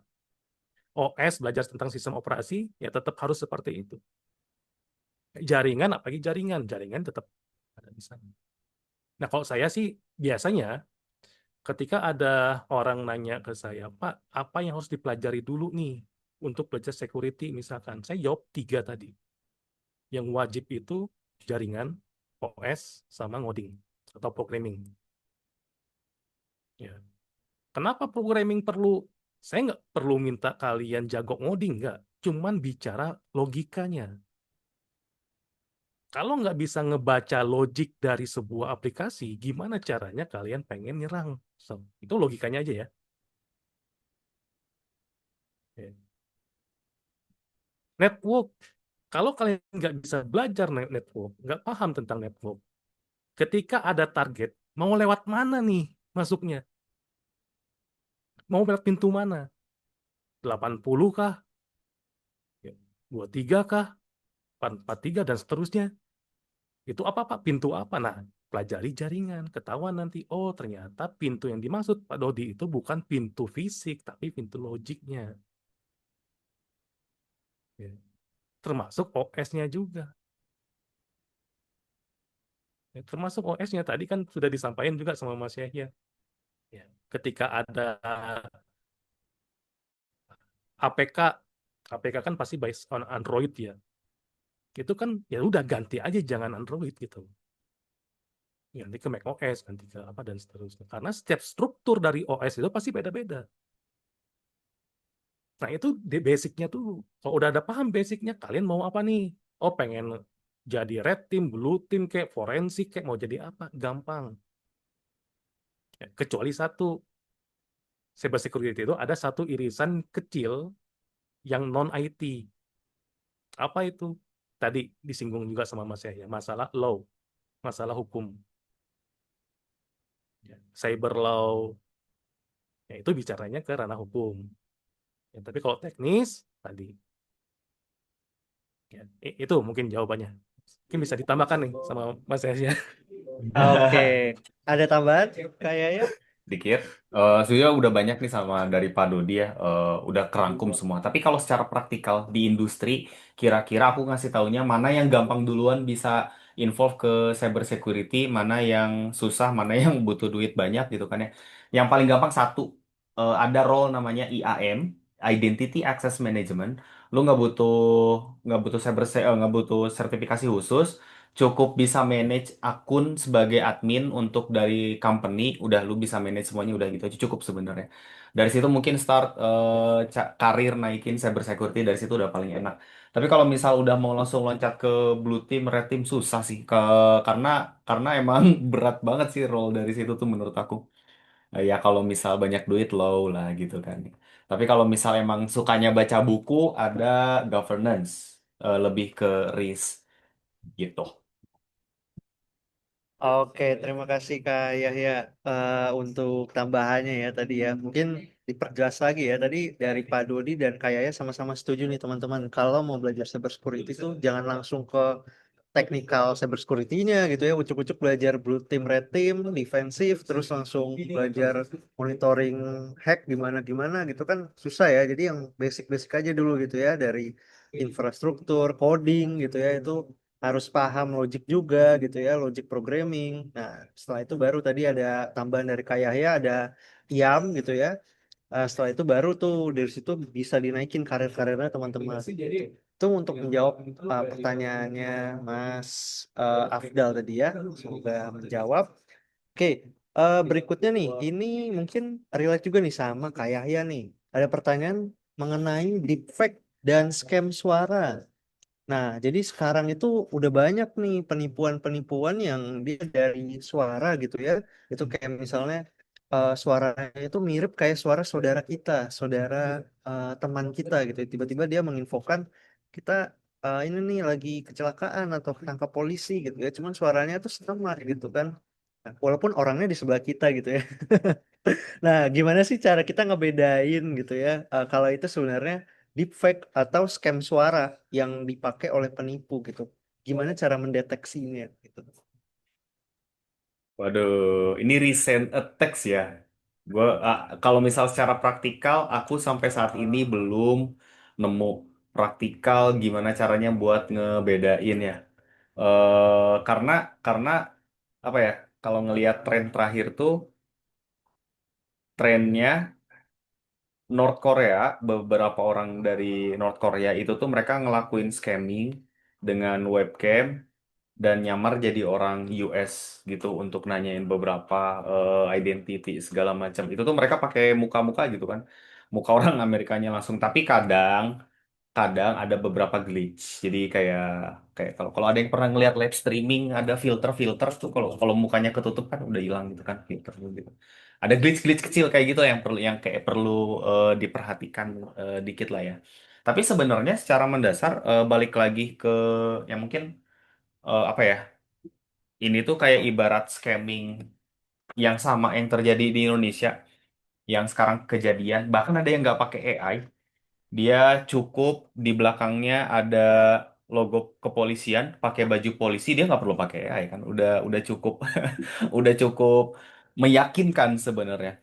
eh jadi dan menurut aku pun sebenarnya Kalau misal untuk ngebedain deepfake mungkin kalian lebih lebih kritis lah, lebih kritis nanya-nanya segala macam. Mungkin kalau orang tua kan yang perlu lebih sering kita jagain juga gitu kan. Jadi emang menurut aku simply kritis. Tapi perlu kalau pattern-pattern defects itu biasanya ada glitch. Glitchnya biarpun itu millisecond atau beberapa detik itu biasanya ada pergeseran-pergeseran kecil gitu. Em, gitu. Kalau misal cuman kalau voice ya mungkin itu susah juga. Karena emang pernah aku juga kena scam ibu saya ditelepon diajak ngobrol, udah gitu ternyata di telepon di record buat dapetin pattern audionya ibu saya gitu kan, udah gitu orangnya itu ngobrol ke saya pakai pattern suaranya ibu saya gitu. Ya ibu saya ada di sebelah gitu ngapain ngapain juga nge-scam saya kalau misal kayak gitu gitu kan. Jadinya ya sebenarnya sih pas paling mendasar semua menurut aku kritis baru ngelihat beberapa pattern-pattern yang sama itu logic-logic gitu kan. Glitch-glitch gitu kan. Gitu. Simple sih.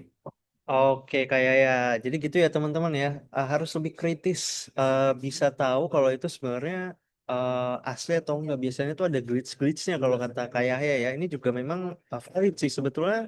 Nggak semua AI itu mulus teman-teman. Kalaupun AI generate gambar aja, itu pasti ada beberapa yang gambarnya mencong sedikit gitu ya, atau tangannya hilang atau apa gitu ya.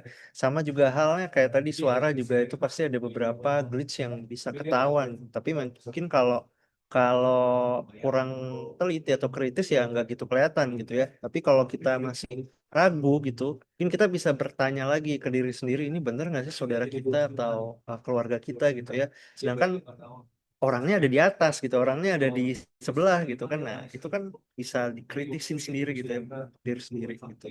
Oke, teman-teman, kita lanjut lagi nih. Nah, ini ada pertanyaan seputar pembelajaran lagi nih. Mungkin Pak Dodi lagi nih ya. Izin tanya, untuk orang yang mau masuk cyber security, seberpengaruh apa sertifikasi? Apakah lebih baik mengejar sertifikasi atau fokus mengerjakan soal-soal yang ada di platform yang di general gitu ya, atau open source gitu ya?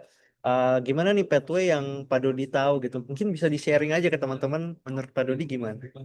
Oke, ini pertanyaannya udah hampir ribuan ya ditanya sebenarnya.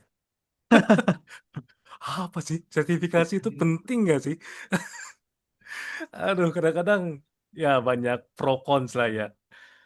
Kalau saya sih, kok saya ya, walaupun saya dari sisi akademis, dari POV saya menganggap sertifikasi itu bukan nggak ada gunanya juga. Jadi takut salah juga, tolong jangan diklip ya. eh Masih kurang lah, gitu ya. Kenapa? Satu, saya bicara faktanya aja, mahal. Ya kecuali balik lagi ya, kalian privilege-nya oke lah gitu ya. Gitu-gitunya, sorry. eh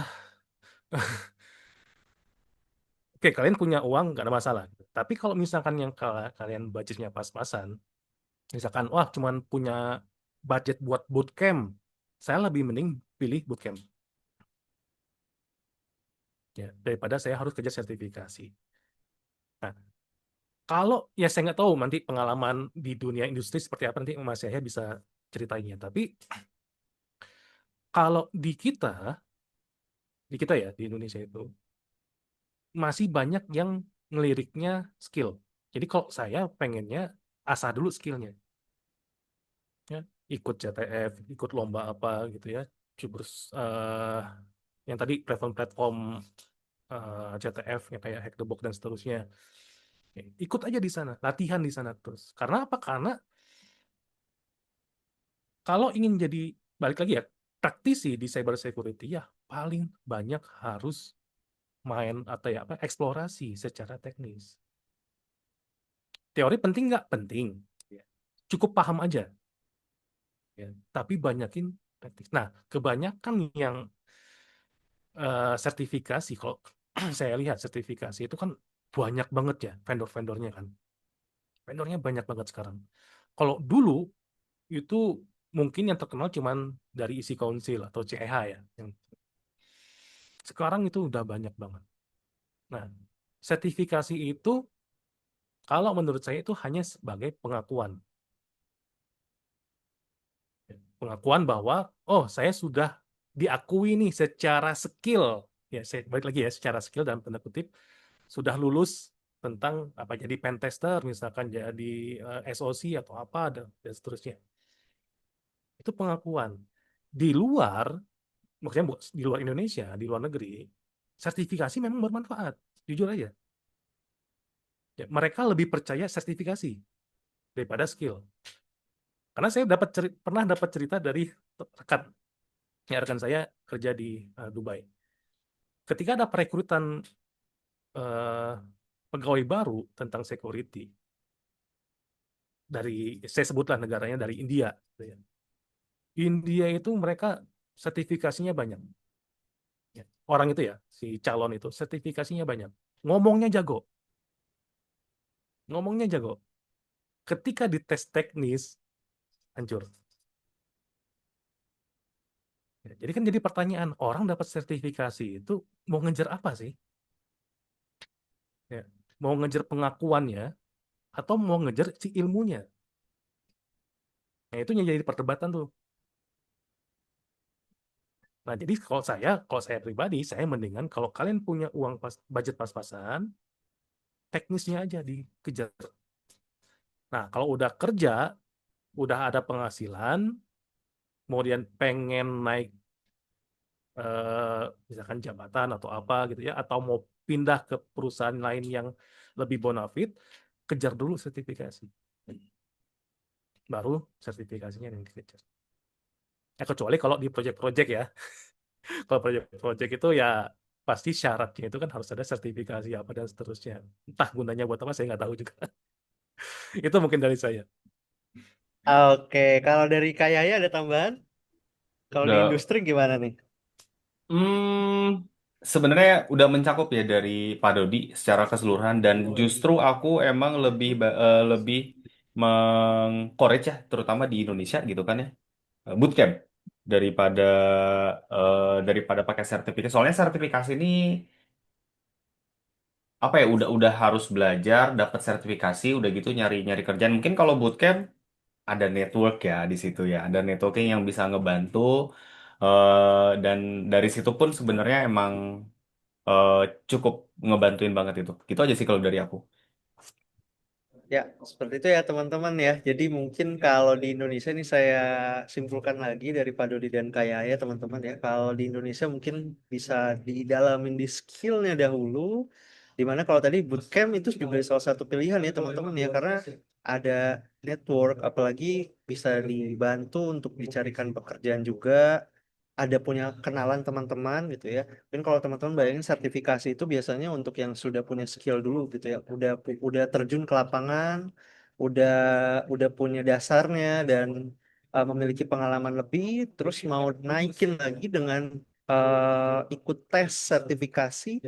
Nah, baru gitu ya itu bisa dapat sertifikasinya. Tapi kalau yang masih basic-basic atau awal-awal ambil sertifikasi mungkin itu agak sulit ya teman-teman ya gitu ya. Tadi juga Pak Dudi udah menjelaskan lebih mudah dilihat dari skillnya dahulu gitu ya dibanding kalau sertifikasi memang bagus cuman kan butuh ilmunya juga kan gitu. Sedangkan kalau di bootcamp dari ilmu, network ya, terus karir itu dapat juga gitu. Oke, seperti itu teman-teman ya. Untuk pertanyaan dari uh, siapa nih Mas Hafiz ya. Oke, kita lanjut lagi. Mungkin kalau ini saya lihat chat-chatnya itu pertanyaannya serupa ya sama yang tadi udah ditanyain juga gitu. Jadi mungkin ini ada pertanyaan dari dari Mentimeter. Jadi dari yang apa namanya website Mentimeter itu ada yang nanya juga terkait tentang sejauh mana perusahaan boleh mengumpulkan data pengguna, terutama user-user gitu ya. Misalnya nih kayak kita Instagram, itu kita masukin data-data atau kita pakai ChatGPT kan ada data kita juga masuk gitu ya. Mungkin di sini teknis nih, mungkin kayak ya nih bisa diceritain atau dijelasin gitu ya dikit aja atau insight-nya sejauh mana sih perusahaan boleh mengambil data user gitu. Oh, ini lumayan ya. Jadi aku nyebutnya gimana ya? Cukup cukup kontroversi juga sih sebenarnya kalau misalnya aku pertanyaan ini gitu kan. Eh, Kalau misal secara umum sebenarnya beberapa tahun lalu kan sebenarnya munculnya aturan GDPR di Eropa itu karena penggunaan footprinting di browser itu digunakan oleh beberapa sosial media. Sosial media itu tuh bisa nge-track biarpun kamu udah lepas dari Facebook, udah lepas dari Instagram, itu bisa tahu kamu habis kemana aja gitu patternnya. Makanya, makanya kalau misal kalian masukin pertanyaan apapun di browser, itu ada iklannya di Facebook, ada iklannya di Instagram. Jadi muncullah istilah sama. Jadi sebenarnya orang-orang tuh pasti nemu cara apa untuk mendapatkan informasi apa yang kamu lakukan, informasi pribadi atau apa segala macam pasti orang-orang bakal cari cara itu karena kan semakin dapat data banyak tersebut tuh bisa ya menguntungkan lah. Tapi siapa yang melindungi data kita gitu, terutama di Indonesia? Ya sebenarnya tak ada harapan sih. Tapi kalau misal di Indonesia udah ada aturan banyak ya. Salah satu aturannya perlindungan data pribadi. Jujur aku salut gitu kan ada aturan ini. Cuman yang perlu ditegaskan itu adalah peraturan untuk implementasinya di negara ini. Yang benar-benar ketat buat sekarang ini adalah OJK. Jadi biasanya penggunaan data kependudukan kita itu tuh eh, udah ada clear regulasinya di Indonesia ini. Cuman pasti ada beberapa yang menyalahgunakan. Salah satunya mungkin kalau bukan perusahaannya tersebut ada apa ya namanya? Ada hacker yang berhasil ngebobol aplikasinya gitu. Aplikasi yang biasanya umum tuh aplikasi customer service. Aplikasi customer service yang biasanya ada beberapa identitas, biarpun sebenarnya aplikasinya tuh receh gitu kan ya, tapi data-data di dalamnya cukup berbahaya yang ya kalau misal disebarin gitu kan ya untuk dimanfaatkan beberapa orang. Makanya sebenarnya kalau misal ngelihat dari aturan sejauh mana siapa namanya sejauh mana perusahaan bisa menggunakan data informasi kita, sebenarnya mungkin perusahaan nggak butuh gitu kan kayak kamu alamatnya di mana. Mungkin kalau misal beberapa aplikasi pinjol tuh biasanya suka ada itu ya, ada agreement. Kalau misal kamu mau pakai aplikasi ini, data kamu digunakan oleh kami. Nah, itu sebenarnya tuh yang bikin kita khawatir tuh, kita tuh harus mencet setuju dengan dengan aturan yang sebesar ya nggak ada yang tahu di sini ada yang pakai kamus nggak ya? Bukunya tebel lah gitu kan ya, banyak gitu lembarannya gitu kan ya. Jadinya mungkin ada beberapa bagian aturan yang dibikin ambigu, biasanya supaya bisa dimanfaatin. Makanya mungkin kalau misal kalian udah mau pakai aplikasi yang bener-bener kayaknya nih udah minta pakai KTP di sini, wah. Makanya di situ aku udah mulai pahamin kayak apa namanya termnya. Sekarang tuh nggak perlu dibaca ya buat ngebaca term and condition, kalian copy paste term conditionnya pasti di chat GPT udah gitu kayak bisa diringkasin gitu kan sama mereka ini data kamu diapain gitu kan segala macam. Ya udah kalau misal emang rada bahaya udahlah nggak usah pakai kecuali emang kondisinya aduh gue butuh duit gitu kan di sini gitu kan mau pakai pinjolnya ya udah itu resiko sendiri gitu kan ya. Ya di sisi lain selain resiko sendiri kayaknya kita juga mau diem udah mau aman udah ada di tukang gorengan gitu kan data kita juga. Jadi mau gimana lagi gitu kan. Ya ya kasarnya seperti itu ya. Oke, kayak ya terima kasih banyak. Itu tadi udah dapet insight-nya ya terkait dengan pertanyaan-pertanyaan yang udah diajukan gitu ya. Nah, oke ini ada pertanyaan juga.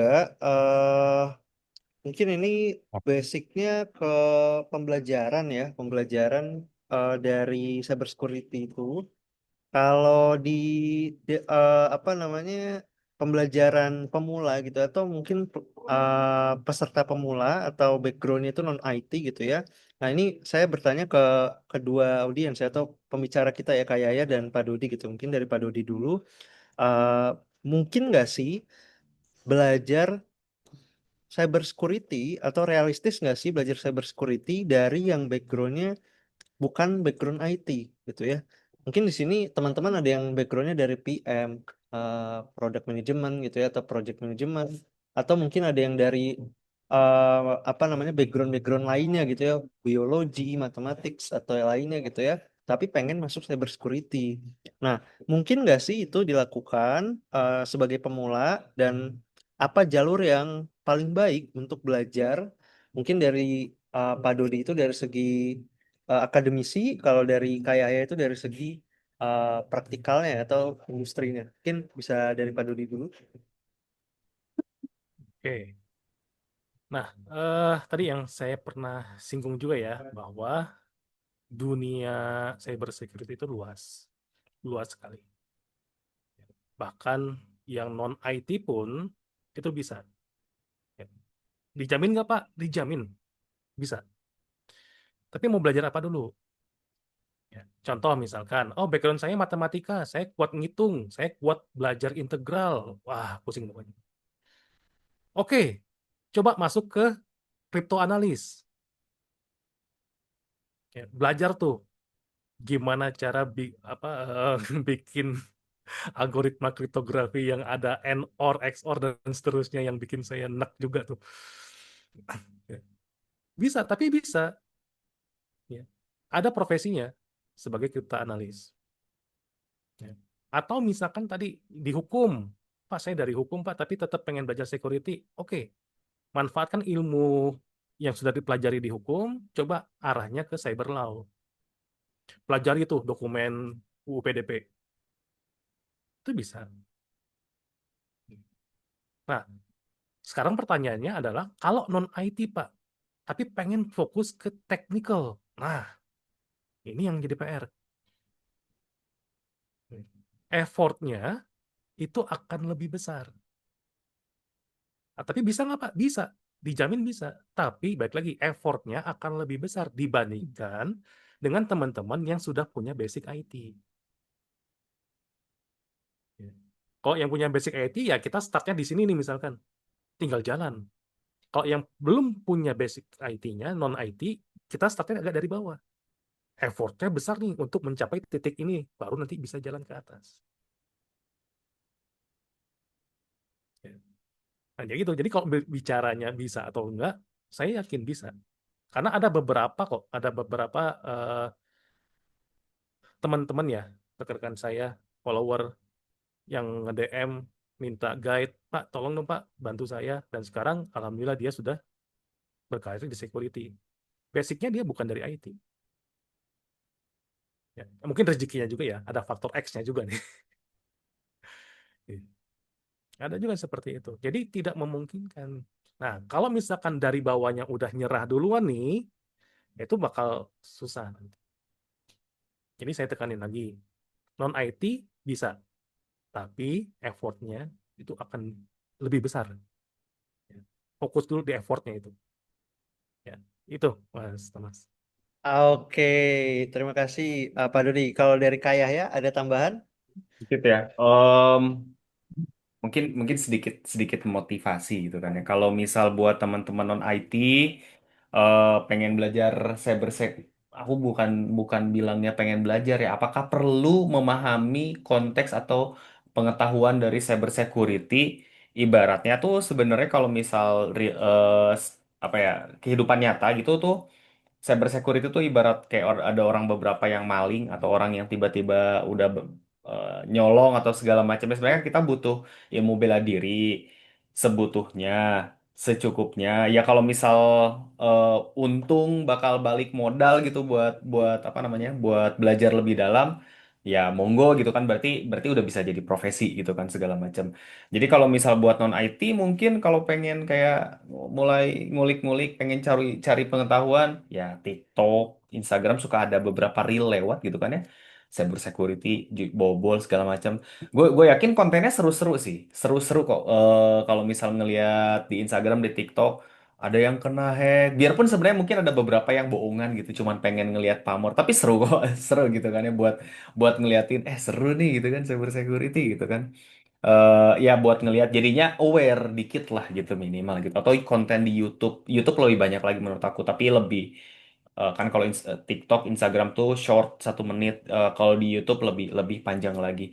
Dan justru malah menurut aku lebih menarik di YouTube karena banyak talk, banyak speaker yang dipublish di YouTube. Dan case-nya menarik-menarik. Salah satunya kalau misal dilihat conference di dunia tuh ada yang namanya Black Hat Conference. Itu tuh wah itu hack satelit, hack ATM, wah itu seru ceritanya.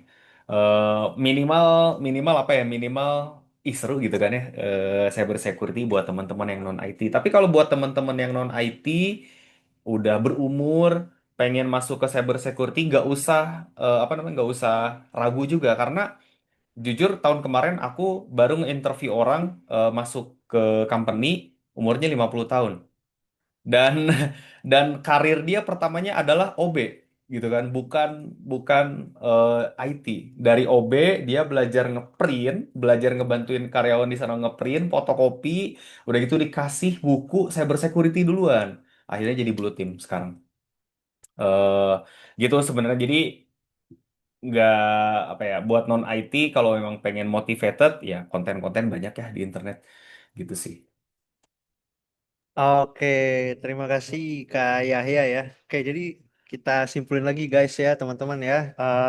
Jadi nggak nggak usah khawatir ya teman-teman ya. Kalau mau masuk cyber security bukan IT backgroundnya itu masih mungkin gitu ya. Bahkan tadi dari ceritanya Kak Yahya pun habis menginterview yang memang sudah berumur gitu ya, tapi memang background awalnya itu bukan cyber security, bukan IT malah gitu ya, tapi bisa gitu ya. Jadi memang semua itu bisa teman-teman ya. Mungkin startnya aja yang harus dimulai dari mana gitu ya. Tadi mungkin kalau yang udah punya skillnya kan Pak Dodi udah jelasin ya, udah punya skill IT ya memang startnya di tengah-tengah gitu ya. Tapi kalau yang belum punya, walaupun dari bawah gitu ya, tapi tetap bisa gitu ya untuk sampai ke atas gitu. Nah, jadi tenang saja teman-teman, semua bisa dilewati dari mulai yang belajar-belajar yang dasar-dasar dulu. Tadi mungkin dari yang nonton-nonton TikTok gitu ya, YouTube gitu kan jadi aware ya, Instagram Reels gitu ya, aware tentang cyber security, tertarik gitu ya. Nah, baru tuh teman-teman bisa cari-cari ilmunya, cari-cari mau belajar di mana ya gitu ya, mau mau isi apa ya gitu ya. Sampai oh ketemu bootcamp nih. Nah, itu juga bisa jadi solusi gitu ya. Nah, untuk belajar dari situ nggak cuma dari apa namanya ikut-ikut ikut-ikut tes gitu kan bingung ya kalau awal-awal, apalagi yang bukan IT gitu ya mau ngerjain ini pentas apa artinya ya gitu ya. Itu kan mungkin kalau teman-teman nonton TikTok, YouTube, oh itu akhirnya ngerti gitu ya walaupun emang belum ikut course-nya gitu. Nah setelah itu mau mendalami terus mau serius gitu ya, spesialisasiin diri. Nah, dari situ teman-teman bisa gitu. Jadi nggak ada yang nggak bisa. Kalaupun bukan IT, tenang aja teman-teman, masih bisa dijalani gitu. Di sini saya cek di komentar atau di chat, kolom chat tuh banyak ya ternyata yang bukan IT gitu ya. Jadi mungkin tenang aja ya teman-teman ya, masih mungkin gitu. Oke, mungkin itu saja teman-teman untuk penutupannya. Pertanyaannya tadi sudah disampaikan oleh Kak Yahya. Terima kasih Kak Yahya, terima kasih Pak Dodi. Mungkin kita bisa kembali lagi ke MC kita, Kak Feni, silahkan. Wah, menarik banget nih, teman-teman. Ternyata hari ini ya, kita belajarnya nggak cuma bahas mengenai cyber, tapi juga penasaran-penasaran teman-teman gitu ya mengenai cyber security gitu. Oke, mungkin aku ucapkan sekali lagi terima kasih kepada Kak Thomas, Mas Yahya, dan juga Pak Dodi atas sharingnya. Ini sangat amat daging. Dan teman-teman terima kasih juga karena udah banyak banget pertanyaannya. Mohon maaf banget teman-teman karena waktunya yang terbatas. Karena aku yakin juga di sini banyak yang tadi baru di jalan dan harus pulang juga dan harus istirahat. Jadi mungkin kita akan adain sesi nanti lagi ya, diskusi bersama Kak Yahya atau Pak Dodi dan juga Mas Thomas gitu. Nah, tadi udah belajar dan tadi juga Kak Thomas juga udah kasih tahu gitu ya, nggak biar teman-teman nggak bingung ini pen test tuh apa sih dan segala macamnya gitu ya. Mungkin teman-teman bisa nanti kalau misalkan mau join di kelasnya Hacktivate boleh banget. Dan habis ini banget kayak Yara akan jelasin ada apa aja sih di Hacktivate kelasnya, mulai dari bootcampnya atau short course-nya dan lain-lainnya ya. Nah, mungkin di sini aku mau ingetin lagi untuk teman-teman yang baru join tadi, kita lagi ada survei nih, sedikit survei gitu untuk teman-teman yang berkenan mengikuti uh, cyber security ke depannya seperti apa. Kita mau tahu aja nih, apakah teman-teman berminat untuk belajar atau teman-teman memang sudah punya sertifikasinya tapi pengen join kelasnya di Hacktivate atau seperti apa. Teman-teman boleh tadi linknya udah dibantu sama Kak Almira, atau yang jika ketinggalan nanti Kak Almira akan bantu share lagi. Oke, thank you teman-teman. Dan sekarang aku mau, sesuai tadi janji aku, Kak Yara akan share mengenai apa sih itu Hacktivate dan juga eh, ada kelas apa aja sih di Hacktivate, terutama untuk cyber gitu ya. Halo Kak Yara, apakah sudah ada bersama kita? Ada. Thank you, Feni. Thank you, Kak Yahya dan Pak Dodi. Aku juga dengerin gitu ya, tadi sedikit materinya gitu. Mungkin aku mau share dulu, boleh dibantu sebelum kita jawab-jawabin di Menti? Oh iya, jangan lupa nanti diisi, itu tadi udah dikirim sama Almira untuk survei gitu ya. Gimana nanti Hacktivate akan mengakomodir kebutuhannya dari teman-teman pengennya course apa gitu. Nah, boleh di next. Oke, lagi. Nah, di sini aku mau jelasin dulu, mungkin teman-teman belum tahu perjalanan Hacktivate dari 2016 sampai 2025, dan bentar lagi satu dekade ya di 2026. Hacktivate total punya student itu hampir 5.000 untuk saat ini, dengan alumni juga sudah lebih dari 3.300, dan yang ke placement adalah 2.200 plus gitu, karena kita setiap batch-nya itu ada di setiap bulan. Kemudian untuk mitra perekrutan akan lebih dari 1.000 dengan gaji rata-rata di 8 juta. Nah, next lagi untuk programnya kita memang focusing itu ada dua, teman-teman. Ada yang full time bootcamp sama training and certification. Nah, untuk bootcamp sendiri itu kita terbagi menjadi dua. Ada full stack JavaScript sama data science, itu belajarnya Senin sampai Jumat jam 9 sampai jam 6 sore. Jadi kalau mau teman-teman mau jadi data scientist atau developer gitu bisa ikut yang full time bootcamp. Tapi kalau misalkan paginya sedang ada kegiatan, baik itu kuliah atau bekerja, di Hacktivate ada night bootcamp di Comprehensive Data Analytics sama Backend Golang. Nah, kita ada yang terbaru training and certification sama short course gitu. Nah, kalau yang training and certification itu nanti persiapan buat teman-teman next-nya akan ambil certification, misalkan project management, kemudian teman-teman pengen ambil certification by PMI, itu juga bisa. Nah, tapi kita sekarang ada short course. Kalau di website teman-teman pilihnya adalah Professional Development Program, itu kita jalan 3, ada Pentest, kemudian QA with Catalan, sama Web Development with AI. Jadi teman-teman kalau short course itu seminggunya cuma 2 kali, kemudian pembelajarannya cukup pendek, tidak sama seperti bootcamp, kayak gitu. Boleh di next. Nah, ini kalau misalkan teman-teman tertarik untuk join di short course-nya Hacktivate, atau teman-teman bisa tanya-tanya lebih lanjut di WhatsApp-nya Hacktivate. Tunggu 5 detik, silakan teman-teman kalau mau screenshot, jadi ada Pentest, kemudian QA with Catalan, sama Web Development with AI.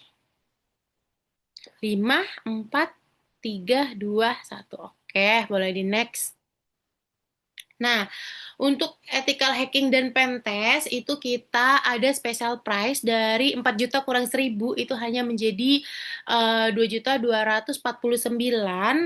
Ini kelasnya dari 15 Desember sampai 19 Januari, tapi balik lagi untuk short course itu tidak full, jadi seminggunya cuman 2 kali. Kemudian tunggu 5 detik, teman-teman silahkan untuk screenshot apa saja yang akan teman-teman pelajari pada course ini. Oke, boleh di next. Nah, untuk pilihan metode pembayaran, short course ini kan biayanya cukup affordable ya. Jadi teman-teman bisa upfront atau reguler. Kemudian kalau teman-teman mau untuk cicilan boleh diajukan ke financial partner, tapi di Hacktivate juga bisa untuk kartu kredit. Jadi sesuaikan dengan kebutuhan teman-teman. Kayak gitu. Jadi nanti bisa tanya-tanya lebih lanjut ya. Oke, nah ini surveinya udah dikirim juga, aku juga udah kirim. Tunggu 5 detik lagi kalau teman-teman mau scan barcode atau teman-teman bisa klik di myhacktivate.com/survey SCS. Jadi teman-teman bisa isi survei yang ada di dalamnya. Gitu. Oke, udah next. Nah, ini untuk 1 jam belajar. Aku juga mengingatkan buat teman-teman ini free, jadi teman-teman bisa ikutan. Untuk 1 jam belajar ini pilihannya ada full stack JavaScript, data science, kemudian back-end Golang sama comprehensive data analytic. Dan untuk 1 jam belajar juga akan ada 1 jam bersama tim karir Hacktivate. Jadi untuk bedah CV dan lain-lain juga akan kita bahas kayak gitu deh. Jadi teman-teman bisa scan barcode-nya ya di atau klik di myhacktivate.com/h8sjb gitu. Oke, aman. Oke, thank you. Di Menti, apakah ada pertanyaan?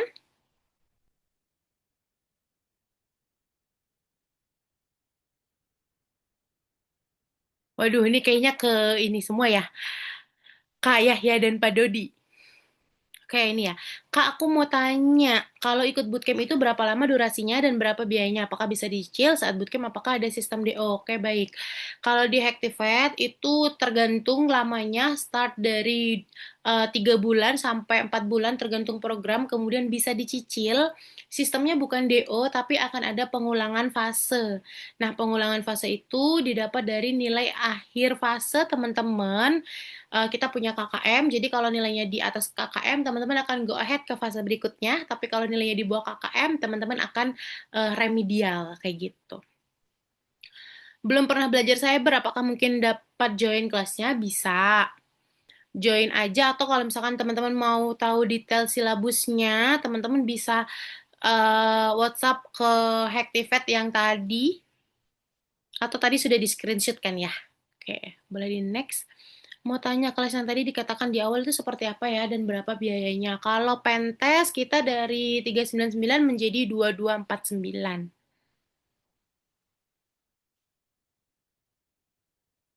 Oke, ini kayaknya nggak ke aku. Boleh di next lagi.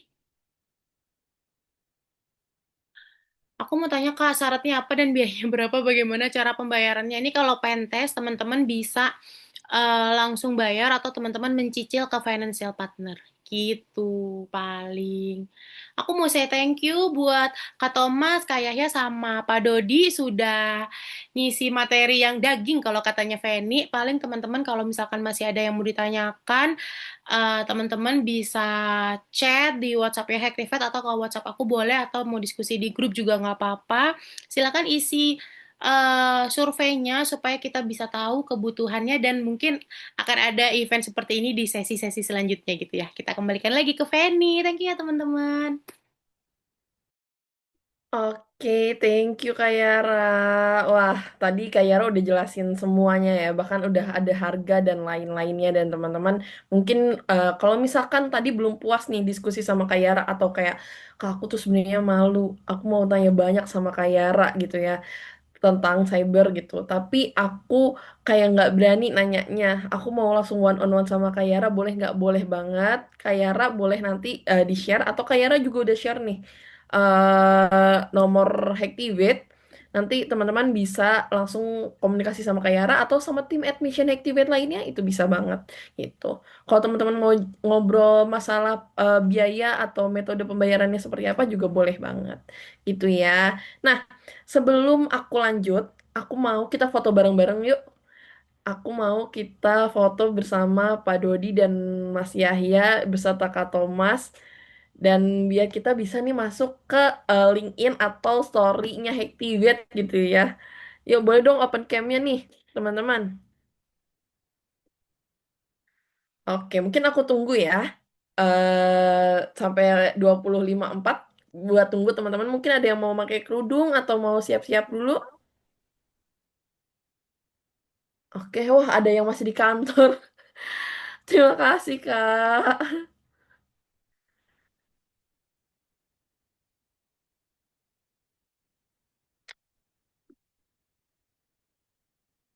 Oke, apakah sudah semua? Ada yang masih mau siap-siap? Kak Fahmi, Kak Wiwin, Kak Nandi, Kak Juven, Kak Aldi, Kak Arya. Oke, sepertinya sudah semua ya. Oke, kalau gitu Kak Almira mungkin boleh dibantu Kak untuk di foto kita semua. Kak Zuprizal mungkin udah siap untuk foto? Oke, boleh Kak. Oke, baik. Boleh Kak Almira dibantu? 1, 2, 3. 1, 2, 3. Ya. Oke, terima kasih Kak Almira. Wah, terima kasih teman-teman yang sudah hari ini join di event kita pada malam hari ini. Udah ngobrol-ngobrol bersama Kak Yahya, bersama Pak Dodi dan juga Kak Thomas. Terima kasih sekali lagi buat Pak Dodi dan Kak Yahya dan Kak Thomas atas insight-nya yang daging banget, yang benar-benar mungkin teman-teman tadi diskusinya juga senang ya kalau misalkan nanti teman-teman mau diskusi lagi di luar acara Hacktivate bersama Kak Yahya atau Pak Dodi gitu ya, boleh nih di share sosial medianya Kak Yahya dan Pak Dodi. Nanti mungkin teman-teman bisa connect atau diskusi lebih jauh gitu. Nah, tadi sesuai janji aku juga, aku akan umumin peserta teraktif pada malam hari ini yang berhak mendapatkan hadiah free online course Udemy by Hacktivate, yaitu ada Kak Zuprizal, Kak Yusuf, Kak Guntur, Kak Hafiz, Kak Afdal, dan Kak Fahmi. Nanti teman-teman boleh chat Karir Lestari, nanti kasih nama, email, nomor telepon, dan juga bilang kalau teman-teman adalah peserta teraktif pada malam hari ini gitu. Selamat untuk semua teman-teman yang sudah menjadi pemenang pada malam hari ini, dan terima kasih untuk teman-teman semua yang sudah hadir. Mohon maaf jika ada kekurangan atau kesalahan dari kami, tim Hacktivate. Semoga kita dapat berjumpa di event Hacktivate selanjutnya. Saya Feni pamit undur diri. Bye-bye semuanya. Thank you. Terima kasih Kak. Mohon izin Makasih, Rifka. makasih Kak. Terima kasih.